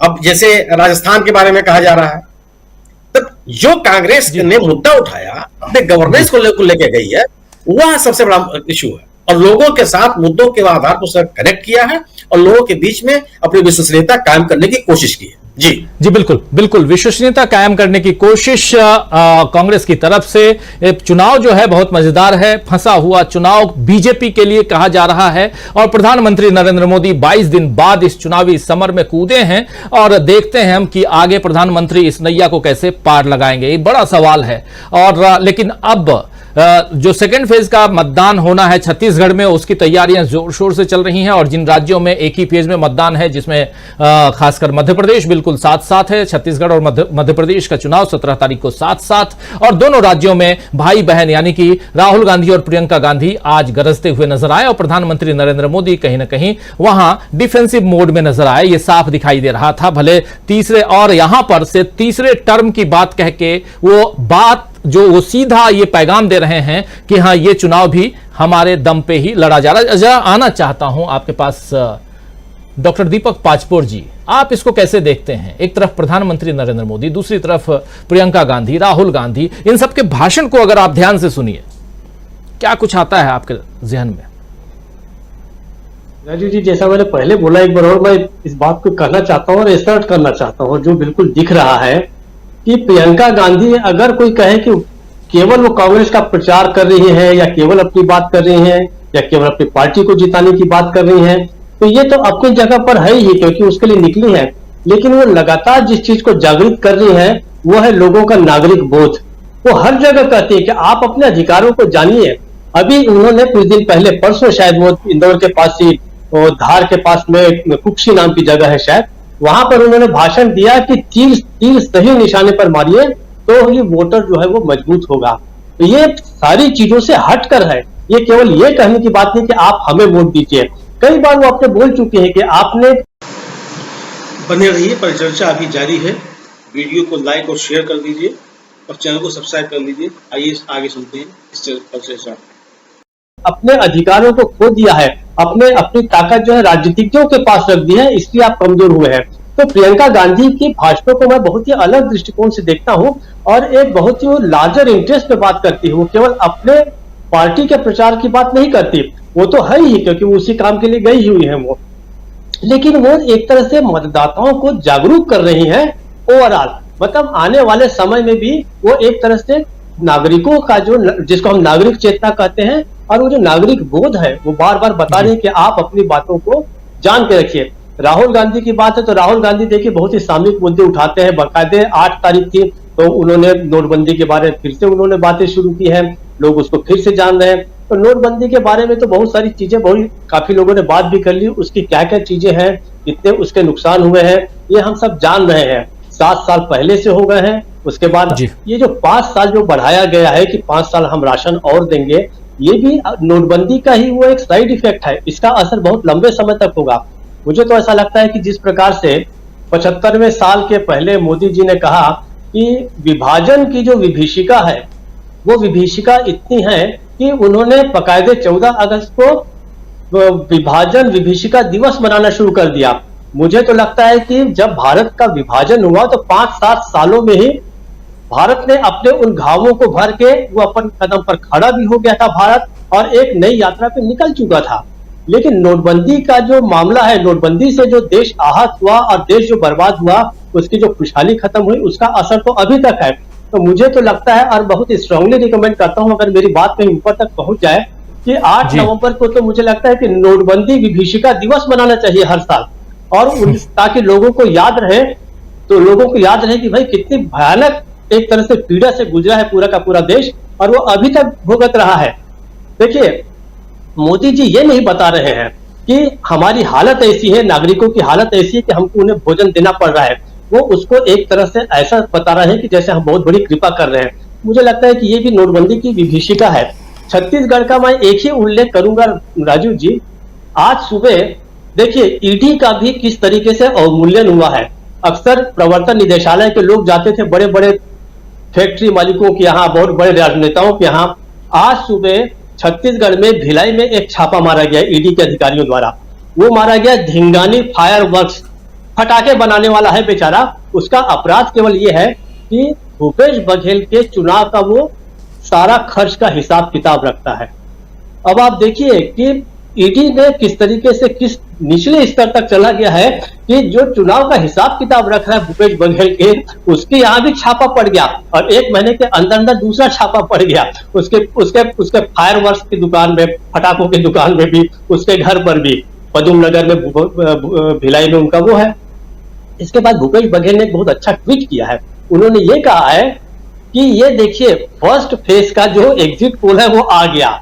हमें तो लग रहा था कि एग्जिट पोल जो है कुछ समय के बाद आएगा, लेकिन इतने जल्दी आ जाएगा, रातों रात आ जाएगा, अगली सुबह ही आ जाएगा, इसका अंदाज नहीं था। तो देखिए वहां पर छत्तीसगढ़ में फर्स्ट फेज में क्या होने जा रहा है, ये तो हमें और आपको एनालाइज करने की जरूरत ही नहीं है। वो तो ईडी के जो अधिकारी हैं उन्होंने बता दिया है कि फर्स्ट फेज में छत्तीसगढ़ में क्या होने जा रहा है। तीसरी और अंतिम बात, जो यहाँ पर जो नागरिकों का सशक्तिकरण हुआ है, देखिए जिस समय 2017-18 में जो इसका जो आर्थिक जो क्या कहते हैं जिसको, जो आर्थिक सर्वेक्षण आया था छत्तीसगढ़ का, उसके हिसाब से यहाँ पर लगभग 86,000 रुपए प्रति व्यक्ति आय थी। हर साल बढ़ती गई और आज वो है 1,34,000 सालाना प्रति व्यक्ति आय हो गई है। तो आप दूसरी बात कि 0.2%, 0.6% यहाँ की बेरोजगारी दर है।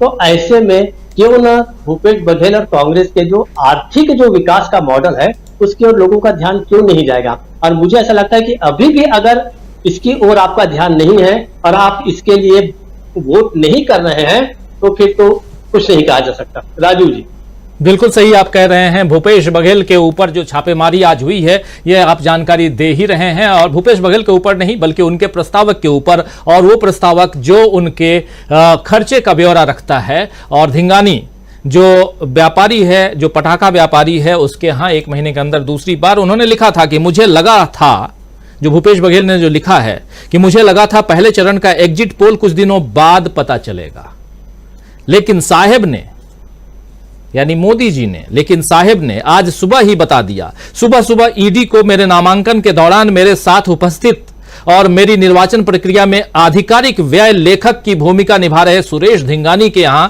ईडी को भेज दिया है। पाटन विधानसभा क्षेत्र आप सब जानते हैं, वहीं से वो चुनाव लड़ रहे हैं, रायपुर के बिल्कुल पास में है। पाटन विधानसभा क्षेत्र की जनता को डराने की यह कोशिश वैसी ही विफलता होगी या मिलेगी जैसी कल 20 सीटों पर मतदान में भाजपा को मिली है। छत्तीसगढ़ियों को कमजोर और कायर मत समझो साहेब, अपना चावल खाते हैं वो भी पूरे स्वाभिमान से। बात है अभिमान के, छत्तीसगढ़िया स्वाभिमान के, ये कह रहे हैं, लिख रहे हैं। और यहां अभिमान, स्वाभिमान और छत्तीसगढ़िया स्वाभिमान, और शायद यही जो बीजेपी को पीछे करता हुआ ये जो स्वाभिमान है वो दिखाई दे रहा। हम लोग थे वहां पे, और एक जो प्लस पॉइंट है, आप सब कुछ देते हैं लेकिन स्वाभिमान कैसे देंगे, ये भूपेश बघेल ने बता दिया है। जरा आना चाहता हूं अमलेंदु उपाध्याय जी आपके पास जल्दी से, और इस कार्यक्रम को, बहुत लंबा कार्यक्रम हम लोगों ने खींच लिया है, जल्दी जल्दी अब आते हैं। अमलेंदु उपाध्याय जी, कैसे देखा जाए, यहां से क्या, किसकी उल्टी गिनती शुरू हो चुकी है? राजीव जी, उल्टी गिनती तो अब कह नहीं सकते किसकी शुरू हुई है, सब अपनी अपनी गिनतियां कर रहे होंगे, लेकिन भूपेश बघेल का ट्वीट और ईडी की छापेमारी बता रही है कि भारतीय जनता पार्टी ने अपना बिस्तर शायद समेटना शुरू कर दिया है, ऐसा आप समझ सकते हैं। क्योंकि जिस तरीके के चाल चरित्र चेहरे सामने आ रहे हैं और कार्रवाइयाँ सामने आ रही हैं, उससे संकेत ये मिल रहा है कि भारतीय जनता पार्टी जो अपना वो दरी बिछवाना सबको समेटने की तैयारियां शुरू कर चुकी है, ऐसा आप समझ सकते हैं। और जनता भी मुझे लगता है इसी तरीके की बातें समझ रही है, क्योंकि जो सूचनाएं आ रही हैं प्रथम चरण के मतदान के बाद, खासतौर से छत्तीसगढ़ से और मिजोरम से भी जिस तरीके से मतदान हुआ, ये सूचनाएं आ रही हैं, वो भारतीय जनता पार्टी के लिए अच्छे संकेत किसी भी हाल में नहीं है। मिजोरम तो खैर प्रधानमंत्री गए ही नहीं, मतलब जाना था उनको वहाँ, लेकिन बेचारे बहुत ज़्यादा व्यस्त थे, मंदिर में अपना इंतजाम करने के चले गए थे वो उस समय गुजरात में, तो वहाँ तो गए नहीं। लेकिन छत्तीसगढ़ जा रहे हैं, और अभी और जाएंगे छत्तीसगढ़, राजस्थान भी जाएंगे, मध्य प्रदेश भी जाएंगे, सब जगह जाएंगे। अभी जाने का समय बचा है तो वहाँ जाएंगे। लेकिन जो राजीव जिस तरह की चीज़ें आ रही हैं, उससे लग नहीं रहा है कि भारतीय जनता पार्टी का मामला जो है वो कुछ ठीक ठाक बचा नहीं है। प्रधानमंत्री आज जिस तरीके से अटैक कर रहे थे, आप बताइए, नीतीश कुमार को लेकर के तो आप अटैक कर रहे हैं, मणिपुर का आपको मां बोलने में लग गए 70 दिन, और नीतीश कुमार को आपने सुन लिया जाने कहाँ ना कहाँ। तो अब जनता तो सवाल पूछ रही है ना। आप देखिए, आप सोशल मीडिया पर किस तरीके से चल रहा है कि प्रधानमंत्री जी मणिपुर पर या कुछ बोल लेते, मणिपुर पे आपकी आत्माएं होती उन्हीं का चोट की, नीतीश कुमार ने कुछ बात कर दी तो आप उस पर जो है इसको लेकर उड़ रहे हैं आसमान में अच्छे तरीके से। तो अब ये राजीव जी समझ सकते हैं कि जिस तरह की चीज़ें सब चल रही हैं, असल में दिक्कत क्या है राजीव जी, भारतीय जनता पार्टी के ऊपर एक तरफ से मुझे लगता है कई चोट हुई है। अब एक तो जो बिहार में जो जातीय जनगणना के जो आए सर्वे, और उसमें जिस तरीके से वो आरक्षण को बढ़ाने की बात की गई, वो भी भारतीय जनता पार्टी के लिए एक बड़ी चूट है। उससे पहले ही अमित शाह जी बिहार में कह के आए थे, यादवों और मुसलमानों को लेकर के प्रहार करके आए थे कि इसमें गलत की गई है, इनकी जो है जनगणना इनकी गलत बताई गई है। अब मतलब सीधे सीधे विरोध नहीं कर पा रहे हैं जातीय जनगणना का, सीधे सीधे आरक्षण का विरोध नहीं कर पा रहे हैं, तो आप अब नीतीश कुमार को लेकर क्या मध्य प्रदेश में बोल रहे हैं। तो ये जो स्थितियां बन रही है, मुझे लगता है ये भारतीय जनता पार्टी के लिए काफ़ी कठिन चुनौतियां पैदा हो रही हैं। दूसरी बात राजीव जी ये कि जिस तरीके से राज्यों के अपने क्षेत्रीय नेतृत्व का भारतीय जनता पार्टी ने घोर अपमान किया है, और जिस तरीके से उनका दमन किया है, और सामने जो पोस्टर अब जेपी नड्डा जी की, हालांकि बताया जाता है कि लगना शुरू हो गए हैं, मोदी जी के पोस्टर उतरना अभी से शुरू हो गए, ये सब शुरू किया, तो ये भी भारतीय जनता पार्टी के लिए राज्यों के चुनाव में काफ़ी ज़्यादा दिक्कत पैदा करने वाले हो रहे हैं। सोचा ये था पहले कि मोदी जी का पोस्टर सामने रख के चुनाव लड़ेंगे और बताया जाएगा कि मोदी जी जो है छत्तीसगढ़ के भी मुख्यमंत्री बनेंगे, मोदी जी राजस्थान के भी मुख्यमंत्री बनेंगे, मोदी जी मध्य प्रदेश के भी मुख्यमंत्री बनेंगे, सब जगह मुख्यमंत्री बन जाएंगे मोदी जी, ये बता के लड़ा जाएगा। लेकिन चूंकि परिस्थितियां उल्टी हो रही हैं और जनता जो है किसी भी हाल में मोदी जी को स्वीकार करने को तैयार नहीं है, तो वो पोस्टर जो धीरे धीरे बदलना जो है वो अच्छे तरीके से एकदम से शुरू हो गए। तो आप इससे समझ सकते हैं कि किस तरीके से जो है चीज़ें बदल रही हैं। आज नोटबंदी की बरसी है, और नोटबंदी की बरसी में प्रधानमंत्री जो है उनके मुंह से एक शब्द नोटबंदी के लिए नहीं निकला। तो आप समझ सकते हैं कि किस तरीके की नीतियां भारतीय जनता पार्टी की रही हैं, और जिसके चक्कर में भारतीय जनता पार्टी फंसी है। और राहुल गांधी इसी को लेकर के आज प्रहार भी कर रहे थे, नोटबंदी को लेकर के भी। तो जाहिर सी बात है कि पूरा देश इस पर प्रहार कर रहा होगा। और देखिए राजीव जी, जख्म जो है वो जब बाद में कुरेदे जाते हैं तो वो और ज़्यादा दुखदाई होते हैं, और ज़्यादा फिर वो जब वो गहरे हो जाते हैं, वो चोट ज़्यादा पहुँचाते हैं। तो नोटबंदी हो गई, कोरोना के दौरान जो मिसमैनेजमेंट हुआ, ये सब हुआ। मुझे लगता है ये चुनाव का समय जब आएगा तो उस समय ये जख्म जो है वो एकदम से हरे हो जाएंगे, जब लोग इन सारी चीज़ों की याद दिलाएंगे। तब प्रधानमंत्री मोदी के लिए और परेशानियां बढ़ने शुरू हो जाएंगी। और प्रधानमंत्री मोदी की परेशानी बढ़ने का मतलब है कि भारतीय जनता पार्टी की वो परेशानियां होंगी, क्योंकि भारतीय जनता पार्टी का मतलब मोदी, और मोदी का मतलब भारतीय जनता पार्टी है आजकल। तो भारतीय जनता पार्टी की अलग से कोई चीज़ है ही नहीं, और मोदी जी भी अलग से कोई चीज़ नहीं है। तो ये सारी परेशानियां मुझे लगता है कि बढ़ रही हैं सब मिला करके। और भारतीय जनता पार्टी जिस तरीके से सोच रही थी, अब जो सूचनाएं लगातार आ रही हैं, तमाम सर्वे भी जो जिस तरीके से आए हैं, उनमें अब ये होने जा रहा है कि शायद 5-0 ही भारतीय जनता पार्टी के लिए होने जा रहा है। अगर 5-0 होता है, या मान लीजिए 3-0 भी होता है भारतीय जनता पार्टी के लिए, 5-0 ही रहेगा वो। लेकिन अगर हिंदी मैच में तीनों जगह से भी साफ हो जाती है तो भी बड़ी मुश्किल है भारतीय जनता पार्टी के लिए खड़ी हो जाएंगी। तो सब मिलाकर के जो मुझे लग रहा है कि भारतीय जनता पार्टी के लिए स्थितियां जो है वो अनुकूल नहीं है। प्रधानमंत्री कुछ कोशिशें जरूर कर रहे हैं, लेकिन जिस तरीके से पुराने तमाम वीडियो और सब्सिडियो निकल करके आ रहे हैं, अब जिन मंत्री पुत्र का वीडियो आया है, अब उनका बयान में कहीं पे ऐसा था, वो उन्होंने उस वीडियो को ये नहीं कहा है कि वो गलत है, ये कहा है कि वो एडिटेड है। तो यानी वीडियो की सत्यता से वो भी इनकार नहीं कर रहे हैं, क्या नहीं एडिटेड है, तो ठीक है एडिटेड होगा, जिसने भी बनाया होगा। भाई आपके जो भी मित्र रहे होंगे जिन्होंने उसको रिकॉर्ड किया होगा, उन्होंने उसको एडिट करके आगे जारी किया होगा, ये हो सकता है। लेकिन अभी तक ये नहीं कहा गया किसी की तरफ से भी कि वो वीडियो जो है वो सही नहीं है या वो वीडियो में मंत्री पुत्र नहीं है। तो अब सवाल यही है कि जो लगातार पूछा जा रहा है कि ईडी और सीबीआई जो अब तक क्या कर रहे हैं, अब वो लोकपाल भी जो है सुना इस देश के अंदर कोई है जो महुआ मोहित्रा की सीबीआई जांच की आदेश दे देता है, वो लोकपाल भी जो है वो इस सीडी के ऊपर कुछ नहीं बोल रहा है, इस वीडियो के ऊपर महुआ मोहित्रा के ऊपर तो उसने जारी कर दिया फरमान की सीबीआई की जांच कराई जाए। तो इसकी जांच कौन कराएगा? मुझे लगता है कि 2024 के बाद जो है इन सारे मसलों की जांच राजीव जरूर होगी, और नोटबंदी की भी जांच जो मुझे लगता है 2024 के बाद होगी राजीव जी। जी, नोटबंदी की जांच से रिलेटेड बातें हो या महुआ मोहित्रा की जांच हो, चाहे और भी जांच, लेकिन 2024 के बाद ये जांच होगी, ऐसा अमलेंदु उपाध्याय जी का मानना है। लेकिन दूसरी तरफ क्या स्वामी जी, ये 5 राज्यों के चुनाव में से मात्र 3 राज्य ऐसे हैं जहां पर बीजेपी चुनाव लड़ रही है, यानी कि ये तीनों हिंदी बेल्ट वाले राज्य, छत्तीसगढ़, राजस्थान और मध्य प्रदेश, ऐसा माना जाए? नहीं, मुझे तो राजीव जी ऐसा लगता है कि वो ये तीनों चुनाव भी नहीं लड़ रहे, मोदी जी जरूर लड़ रहे हैं, भारतीय जनता पार्टी नहीं लड़ रही। आज आपने देखा सिंधिया जी के खासम खास वहां के चंबल रीजन के एक और बड़े नेता ने कांग्रेस ज्वाइन की। यही स्थिति राजस्थान के अंदर है। देखिए, परिस्थितियां पूरी तरह से राजीव जी बदल चुकी हैं। और आपने ये पूछा था कि जो कांग्रेस की रणनीति है और उनके जो भाषण है, और जो भाषण भारतीय जनता पार्टी में मोदी और अमित शाह और मोदी जी इलेक्शन लड़ रहे हैं, वहां जाकर कोई चुनाव नहीं लड़ रहा है। जैसे ये लोग पूछते हैं राजीव जी कि कांग्रेस के दूल्हे कौन होंगे, ये कहते हैं ना प्रधानमंत्री पद के लिए दूल्हा कौन होगी, यहां समस्या भारतीय जनता पार्टी में दूसरी है। यहां बारात कोई भी हो, दूल्हा एक ही होता है। अरे जनता का एक अपेक्षा होती है, जनता देखना चाहती है अलग अलग बारात में अलग अलग दूल्हा हो। भारतीय जनता पार्टी का अगर बारात कर्नाटक की हो, मध्य प्रदेश की हो, छत्तीसगढ़ की हो, राजस्थान की हो, दूल्हा गुजराती होता है। तो ये कैसे लोग स्वीकार करेंगे? जिस प्रदेश का इलेक्शन है उस प्रदेश का दूल्हा हो।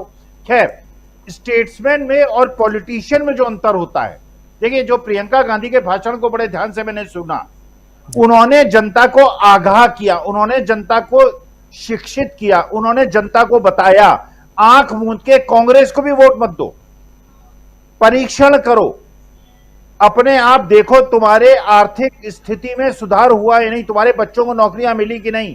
अगर कांग्रेस भी अग्निवीर जैसी योजना लाएगी, अगर कांग्रेस भी नोटबंदी जैसे कार्यक्रम करेगी, अगर वो भी अडानी जैसे पूंजीपति को सारी देश की संपत्ति देगी, राजीव जी लिखे हम कहते हैं हम कांग्रेस का भी विरोध करेंगे जिस दिन कांग्रेस ऐसा करेगी। लेकिन 9.5 साल में जिस प्रकार का अनर्थ शास्त्र इन लोगों ने लिखा है, आज हमारा ये नैतिक कर्तव्य है, आज भारत माता के प्रति हमारी निष्ठा का एक प्रमाण देश मांग रहा है, हम इनका विरोध करेंगे क्योंकि इन्होंने गरीबों को बर्बाद कर दिया है केवल एक गुजराती को अमीर बनाने के लिए।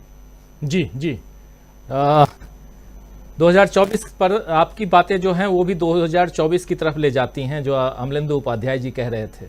डॉक्टर राकेश पाठक जी, आप अभी ग्वालियर में हैं और ग्वालियर चंबल संभाग बहुत ज़्यादा अभी मध्य प्रदेश के चुनाव में फोकस में है और सबसे कम सीटें यहाँ पर बीजेपी को आती हुई जितने भी सर्वे आए हैं उसमें दिखाई जा रही हैं। और सिंधिया साहब जिनके ऊपर आपने किताब भी लिखी, सिंधिया घराना 1857, माफ़ी चाहूँगा उस समय मैं 1957 कह दिया था, कुछ लोगों ने सुधारा भी, 1857 और अब जो आज के सिंधिया साहब हैं उनके काफ़ी समर्थक भी अब बीजेपी छोड़कर कांग्रेस में जा चुके हैं।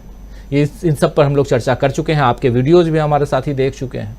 जरा आप समझना चाहता हूं कि जबकि अब चुनाव 7-8 दिन बाकी बाद में चुनाव है, चुनाव प्रचार 7वें दिन खत्म है, जरा आप बताइए कि, और उसमें त्यौहार भी है, कि कितनी पकड़ अपनी जो उनकी सिंधिया साहब की पकड़ है, यानी ज्योतिरादित्य सिंधिया की पकड़ कितनी मजबूत हो चुकी है या कितनी ढीली हो चुकी है आज की तारीख में? क्योंकि कहा जा रहा है कि एक बड़ा डेंट लग सकता है अगर सिंधिया की पकड़ कमजोर हो गई होगी तो, और यहां से मध्य प्रदेश के चुनाव का जो सही विश्लेषण है वो सामने आ सकता है। और चूंकि उसी जगह पे आप हैं इसलिए भी आपसे समझना चाहता हूं, क्योंकि सिंधिया के इर्द गिर्द घूमता हुआ ये चुनाव नजर आ रहा है और चंबल ग्वालियर के इर्द गिर्द ये चुनाव कैसे देखा जाए, और क्या मैं जो कह रहा हूं वो सही है? राजीव जी, कमोबेश आप जो कह रहे हैं वही हकीकत यहां पर है। ज्योतिरादित्य सिंधिया का प्रभाव लगातार कम होता जा रहा है, खासतौर से पार्टी छोड़ने के बाद, छोड़कर जब से वे भाजपा में आए इसके 2-3 अभी संकेत मिल गए। सबसे पहला जो मैं शुरू से कहता आ रहा था कि पहली परीक्षा होगी टिकट दिलाते समय, क्या ज्योतिरादित्य सिंधिया अपने समर्थकों को टिकट दिला पाएंगे? तो वे अपने प्रिय लोगों में से कई लोगों को टिकट नहीं दिला पाए। महल परिसर में प्रदर्शन हुआ, मुन्ना लाल गोयल जो उनके अनन्य भक्त हैं उन्हें वे टिकट नहीं दिला पाए। मैगांव से ओपीएस भदौरिया जो मंत्री थे अब तक, उन्हें टिकट नहीं दिला पाए। तो पहली परीक्षा में तो वही इस तरह फेल हो गए। अब जहां तक बीजेपी में से जाने वालों का सिलसिला है वो थमने का नाम नहीं ले रहा। कल मल्लिकार्जुन खड़गे ग्वालियर में थे, कांग्रेस के अध्यक्ष, उनके सामने मदन कुशवाहा ने कांग्रेस ज्वाइन कर ली फिर से। वे पहले भी कांग्रेस में थे, ज्योतिरादित्य सिंधिया के साथ चले गए थे बीजेपी में, एमएलए रहे एक बार। ब्रजेंद्र तिवारी एक बहुत कद्दावर नेता है, भितरवार सीट पर पहले विधायक रह चुके हैं, मूलतः समाजवादी पृष्ठभूमि के हैं, वे बीजेपी छोड़कर कांग्रेस में आ चुके हैं आज। रुस्तम सिंह, जहां आज मुरैना में प्रधानमंत्री स्वयं थे, रुस्तम सिंह पुलिस की नौकरी छोड़कर, आईजी की नौकरी छोड़कर राजनीति में आए थे, पहला चुनाव जीते, उमा भारती की सरकार में मंत्री रहे। वे और उनके सुपुत्र दोनों ने बीजेपी छोड़ दी और उनके सुपुत्र बसपा से चुनाव लड़ रहे हैं, राकेश रुस्तम सिंह। तो कुल मिलाकर पूरे ग्वालियर चंबल अंचल में ज्योतिरादित्य सिंधिया की प्रतिष्ठा दांव पर है।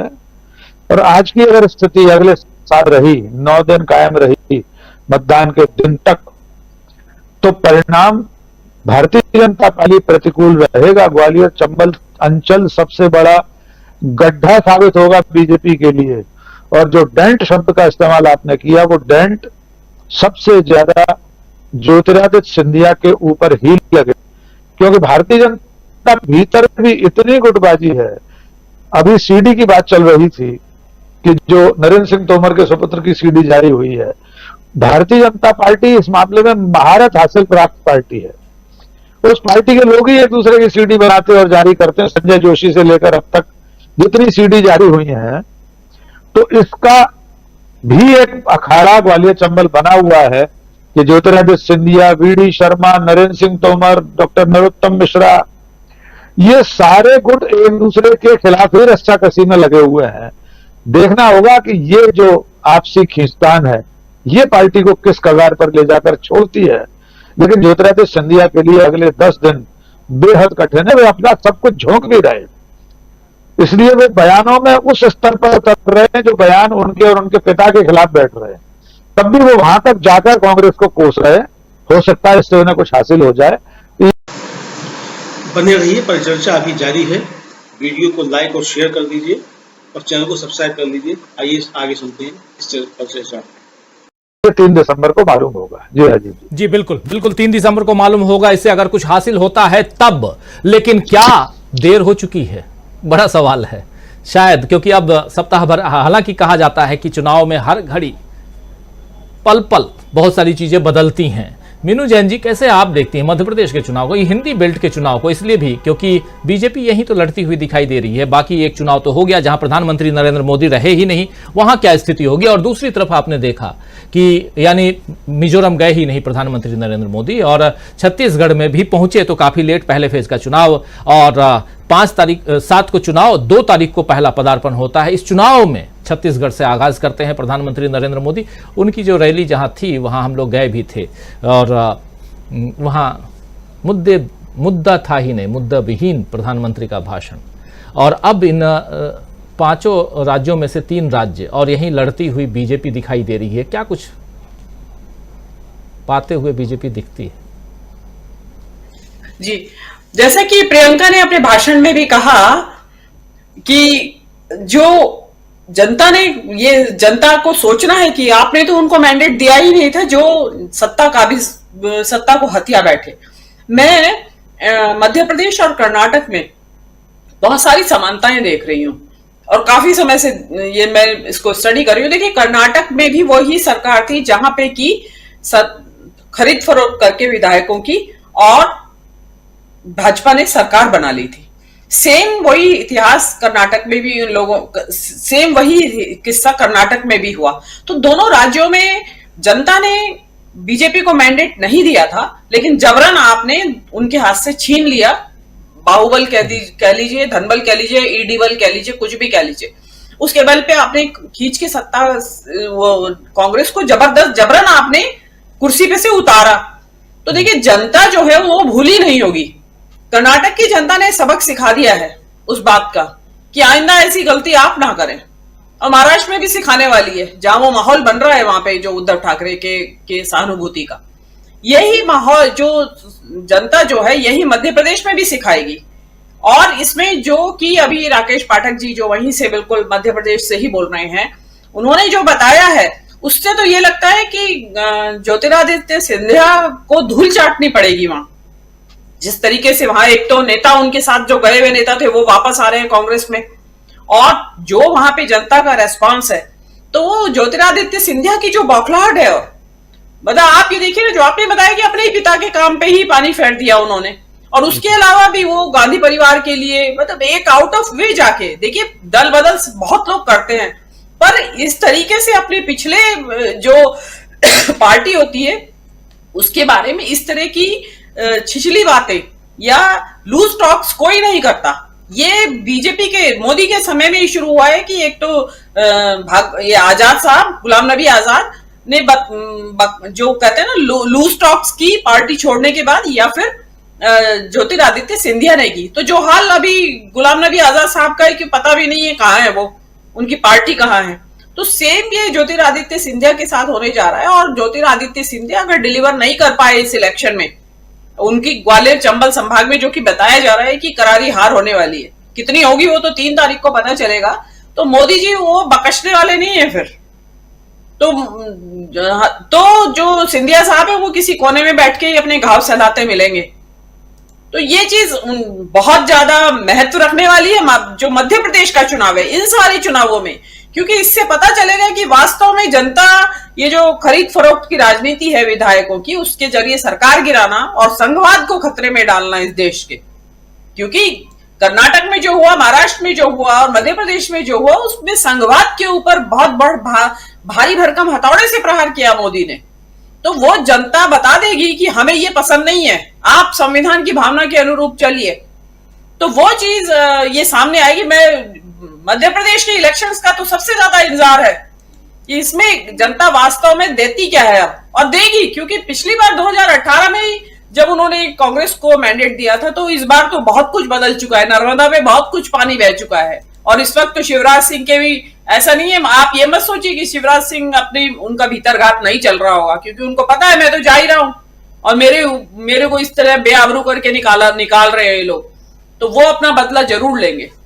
जी राजीव जी, बड़े बेआबरू होकर तेरे कूचे से हम निकले, शायद बाद में सुनेंगे हम।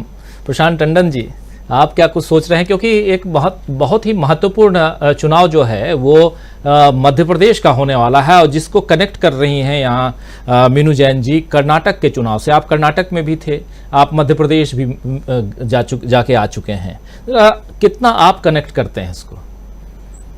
मध्य प्रदेश में भी उसी ग्वालियर चंबल संभाग में मैं कई दिन रहा जी। और मीनू जी से एक निवेदन है कि शिवराज सिंह चौहान भीतरघात करने की भी स्थिति में नहीं है, बहुत बुरी स्थिति है उनकी। तो दूसरे की देखिए, ग्वालियर चंबल संभाग में मैं पहले भी गया हूं और इस बार भी गया हूं। डॉक्टर राकेश पाठक अभी यहाँ से जा चुके हैं। ग्वालियर चंबल संभाग में राजीव जी जब आप जाएंगे तो जिसको कहते हैं लहर, उसका आपको दर्शन होगा कि चुनावी लहर कहते किसको है। दूसरी बात जो वहां पे पहली बार मैंने देखी, जो लोग पहले गए वो मुझे करेक्ट करें, कि वोट किसी को दे ना दे जनता, लेकिन अब शब्दों का इस्तेमाल और बहुत गुस्सा, तो ये पहली बार मैंने सिंधिया परिवार के प्रति गुस्सा देखा वहां। और लोगों ने वो जो महाराज या राजा साहब वाला जो लिहाज है, वो लिहाज खत्म कर दिया है। तो ये पहले नहीं हुआ था। चुनाव तो राजमाता भी लड़ती नहीं, चुनाव हार जीत कई जगह सिंधिया जी के पिताजी की भी हुई है हार जीत, तो ये लगा रहता। लेकिन एक जो समाज में सम्मान है ग्वालियर घराने के प्रति और सिंधिया परिवार के प्रति, वो सम्मान फिर भी था। राजनीतिक हार जीत अपनी जगह थी। इस बार मैंने देखा कि लोगों ने वो पर्दा भी हटा दिया। और तो ग्वालियर चंबल संभाग में तो कोई उम्मीद नहीं है, बल्कि मुझे लगता है कि जितनी सीटें कांग्रेस की आई थी, वो सीटें 34 सीटें हैं वहां पे, 34 में 27 या 28 सीटें कांग्रेस की आई थी, वो बरकरार रहेंगी, या हो सकता है एक आध सीट बढ़ी जाए। दूसरी बात की देखिए, जो मध्य प्रदेश में या छत्तीसगढ़ में सरकारें आने के बाद, पिछली बार जब कमलनाथ जी की सरकार वहां आई थी, तो थोड़ा घोटालों की जांच करने में उन्होंने पहल नहीं की थी। और जैसे ईडी जा रहा है छत्तीसगढ़ में, और एक बहुत अच्छा जो नमूना पेश किया है अशोक गहलोत की एसीबी ने, कि जो उन्होंने ईडी के अफसरों को ही रंगे हाथ पकड़ लिया 15 लाख के साथ। तो ये जो ईडी को, सीबीआई को, इनकम टैक्स को बीजेपी के लोग बड़े ईमानदार दिखते हैं, इसकी सच्चाई जरा इन राज्यों के जो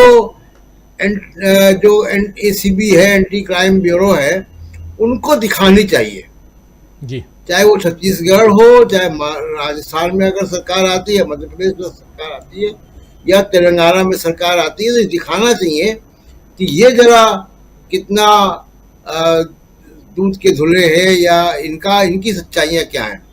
कि केवल वो फोन टैप के जरिए ही ना सामने आए चीजें, जांच एजेंसियां भी काम करें। राज्यों के पास भी जांच एजेंसियां हैं जी, बिल्कुल। तो वो जांच एजेंसियां भी काम करें, उसमें कोई डिस्काउंट ना, दिवाली डिस्काउंट। दूसरी एक आखिरी बात जो मैं कहना चाहता हूं कि देखिए 17 तारीख को चुनाव है, दिवाली की खरीद, लोग दिवाली कैसे मनाते हैं, ये 17 तारीख की वोटिंग में आ जाएगा। और जैसा मोदी जी ने कहा था चौराहे की बात, तो 3 तारीख को जनता चौराहा जो है, वो छोटा चौराहा देख रही होगी, बड़ा चौराहा 2024 में मिलेगा। सुनील शुक्ला जी, उस एरिया को बहुत अच्छी तरह से आप जानते हैं, मध्य प्रदेश, छत्तीसगढ़ पूरा आप घूमे हुए हैं, खासकर मध्य प्रदेश को तो और भी अच्छी तरह से जानते हैं। आपको क्या लगता है, क्योंकि ये चुनाव, मध्य प्रदेश के चुनाव को लेकर के बहुत सारी अलग अलग बातें होती हैं, लेकिन हम लोग जो देख रहे हैं या देख करके आए हैं, प्रशांत टंडन जी अभी अभी गए, डॉक्टर राकेश पाठक जी वो जो बात कह रहे हैं, और कुछ बातें बीजेपी के जो समर्थक हैं उनकी तरफ से भी आती हैं, और हम लोग तो विश्लेषक हैं, विश्लेषण करते हैं, जो भी सही है वो बताते हैं। कहीं कोई जीत रहा है तो जीत रहा है, कोई हार रहा है तो हार रहा है। लेकिन आप चूंकि उस एरिया से वाकिफ हैं, उस हिसाब से समझना चाहता हूं कि कितना इंपॉर्टेंट एरिया है ग्वालियर चंबल, और दूसरा एक एरिया और भी इंपॉर्टेंट है जो मालवा निमाड़ का है। इन दोनों एरिया के बारे में जरा आपसे समझना चाहता हूं क्लोजिंग कमेंट के साथ साथ, क्योंकि अब समय काफी हो चुका है जी। मध्य प्रदेश में कांग्रेस ग्वालियर नगर निगम का चुनाव पहली बार जीती है, और ज्योतिरादित्य सिंधिया के पार्टी छोड़ने के बाद। यह एक सामान्य घटना नहीं है, इस घटना का एक राजनीतिक संदेश है। मध्य प्रदेश हिंदू महासभा, रामराज परिषद का भी, मालवा चंबल और ग्वालियर का इलाका हिंदू महासभा और रामराज परिषद के गढ़ रहा। 2018 के चुनाव में अगर आप देखिए तो वहां पे कांग्रेस को जबरदस्त सफलता मिली। 2019 के लोकसभा के चुनाव में ज्योतिरादित्य सिंधिया वहां हार गए। और जो जिन लोगों को ज्योतिरादित्य सिंधिया ने कांग्रेस से छोड़ करके ले गए तो बदल बदल करा करके ले गए थे बीजेपी में, उन लोगों में से कई लोग चुनाव हार गए। यह मैंने जो राजघराने का एक दबदबा था, महाराज साहब कहे जाते थे और वो भाई साहब हो गए। यह एक राजनीतिक पकड़ क्योंकि कमजोरी हुई है वहां। जिस जगह से जिस मुरैना से चुनाव लड़ रहे हैं नरेंद्र सिंह तोमर, वह पिछले चुनाव में हारी हुई सीट है और कई बार वहां बीजेपी हारी है। पूरे के पूरे और 2018 का चुनाव गवाह है कि किस तरीके से कांग्रेस ने वहां अपनी पैठ कर, दरअसल ज्योतिरादित्य सिंधिया की वजह से तमाम नेता निष्क्रिय होते थे वहां, और कांग्रेस का संगठन की वह व्यापकता नहीं हो पाती थी जो आज बन गई है। और ये इसलिए आज की स्थिति ये बन गई कि अपने समर्थकों को ये टिकट नहीं दिलवा पाए, कांग्रेस के बीजेपी के कार्यकर्ताओं ने इनको स्वीकार नहीं किया, और कांग्रेस ने अपनी कनेक्ट को बेहतर बना लिया उस पूरे के पूरे इलाके में। तो पूरा जो फील्ड है उसमें मुरैना हो, ग्वालियर हो, इस पूरा का इलाका, इस इलाके में कांग्रेस ने अपनी अच्छी पहल बनाई, पैठ बनाई है। और मेरा ये मानना है कि 2018 की जो सफलता मिली है कांग्रेस को, उससे बेहतर ही होगा। अगर आप निवाड़ और इंदौर के इलाके की अगर आप बात कीजिए तो वहां की भी स्थितियां बदली हैं, और इसलिए कि बड़ी संख्या में बीजेपी के नेताओं ने पार्टी छोड़कर के कांग्रेस ज्वाइन किया जी। और सुमित्रा महाजन की निष्क्रियता, पार्टी में आंतरिक संघर्ष और विद्रोह की स्थितियां, इसमें जो कांग्रेस की स्थिति है वह 2018 की तुलना में आपको बेहतर दिखाई पड़ेगी। आदिवासी इलाकों में भी कांग्रेस ने अपने आप को मजबूत किया, चाहे धार और झाबुआ का इलाका है, उस इलाके में भी कांग्रेस ने अपने आप को मजबूत किया। मुझे लगता है कि जहां तक मुझे याद है 2003 में पहली बार उस इलाके से कांग्रेस को हार का सामना करना पड़ा था, अन्यथा वो उस बेल्ट के लोग, धार झाबुआ के लोग कांग्रेस के साथ प्रतिबद्ध रहे हैं हमेशा से। मेरा अपना मानना यह है कि जो सर्वाधिक नुकसान हुआ था कांग्रेस का, वह हुआ था विंध्य क्षेत्र से, जो ये रीवा संभाग का इलाका है। बिल्कुल, रीवा, पन्ना, छतरपुर, शहडोल, सीधी, सिंगरौली, अनूपपुर, ये जो जिले हैं बघेलखंड भी कहते हैं। तो उसे मतलब राजनीतिक रूप जो इतिहास में उसको विंध्य क्षेत्र के नाम से जाना जाता है। तो उस इलाके में सर्वाधिक नुकसान हुआ था कांग्रेस को, लेकिन कांग्रेस वहां अपने आप को रिवाइव करती हुई नजर आ रही है। अभी जो सर्वेक्षण आ रहे हैं उसमें जो तमाम सीटें जिसमें बीजेपी जो जीती हुई थी, उसमें अभी लोग केवल कह रहे हैं कि रीवा प्रॉपर में जब राजेंद्र शुक्ला चुनाव लड़ रहे हैं वहां उनकी स्थिति बेहतर है, जबकि सीधी में विद्रोह की स्थिति है, शहडोल में विद्रोह की स्थिति है, छतरपुर में विद्रोह की स्थिति है, और जो बड़े नेता है बीजेपी के वह खिलाफ है। यहाँ के तक के सतना में जो सांसद चुनाव लड़ रहे हैं उनके खिलाफ विद्रोह का माहौल है। और इसलिए मेरा अपना मानना है कि विंध्यनगर, मैंने ग्वालियर और चंबल का इलाका या चाहे निवाड़ का क्षेत्र जो है वो तो बेहतर स्थिति में रहा है कांग्रेस के साथ। जो विंध्य क्षेत्र है उस स्थिति में कांग्रेस बेहतर करेगी, क्योंकि एक तो कांग्रेस ने अपने लोगों के बीच में जो सी गारंटी है उसका असर है, और जो छत्तीसगढ़ की सरकार में जो किसानों को लाभ मिल रहा है उसका एक संदेश है, और गारंटियों की जो बार बार कर रही है बीजेपी, ये कांग्रेस, उसका असर है उन लोगों के बीच में। तो मुझे लगता है कि जो खोया हुआ जनाधार था वह वापस लौटेगा कांग्रेस के साथ। और ये जो पिछड़ों के क्योंकि पिछड़े भी बड़ी पैमाने संख्या में है, हालांकि आमतौर पर उसको ब्राह्मण बहुल इलाका कहा जाता है, लेकिन पिछड़ों की भी संख्या अधिक है। और इसी वजह से आप याद कीजिए तो बीएसपी को सबसे बड़ी पहली सफलता वहीं से मिली थी, रीवा से ही मिली थी।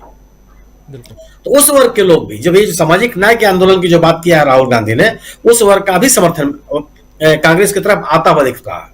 और अभी जो सर्वेक्षण दिखाई पड़ा, जो मैंने इस तरह का सर्वेक्षण करता जो न्यूट्रल है, जो किसी पार्टी का वो नहीं बना रहे हैं, चाहे नैरेटिव बनाने के लिए सर्वेक्षण नहीं कर रहे हैं, उन तमाम लोगों का कहना है कि इस पूरे के पूरे रीवा संभाग में बीजेपी के अंदर जो विद्रोह की स्थिति है और कांग्रेस की जो गारंटियां हैं वह कांग्रेस को मजबूत करती है वहां।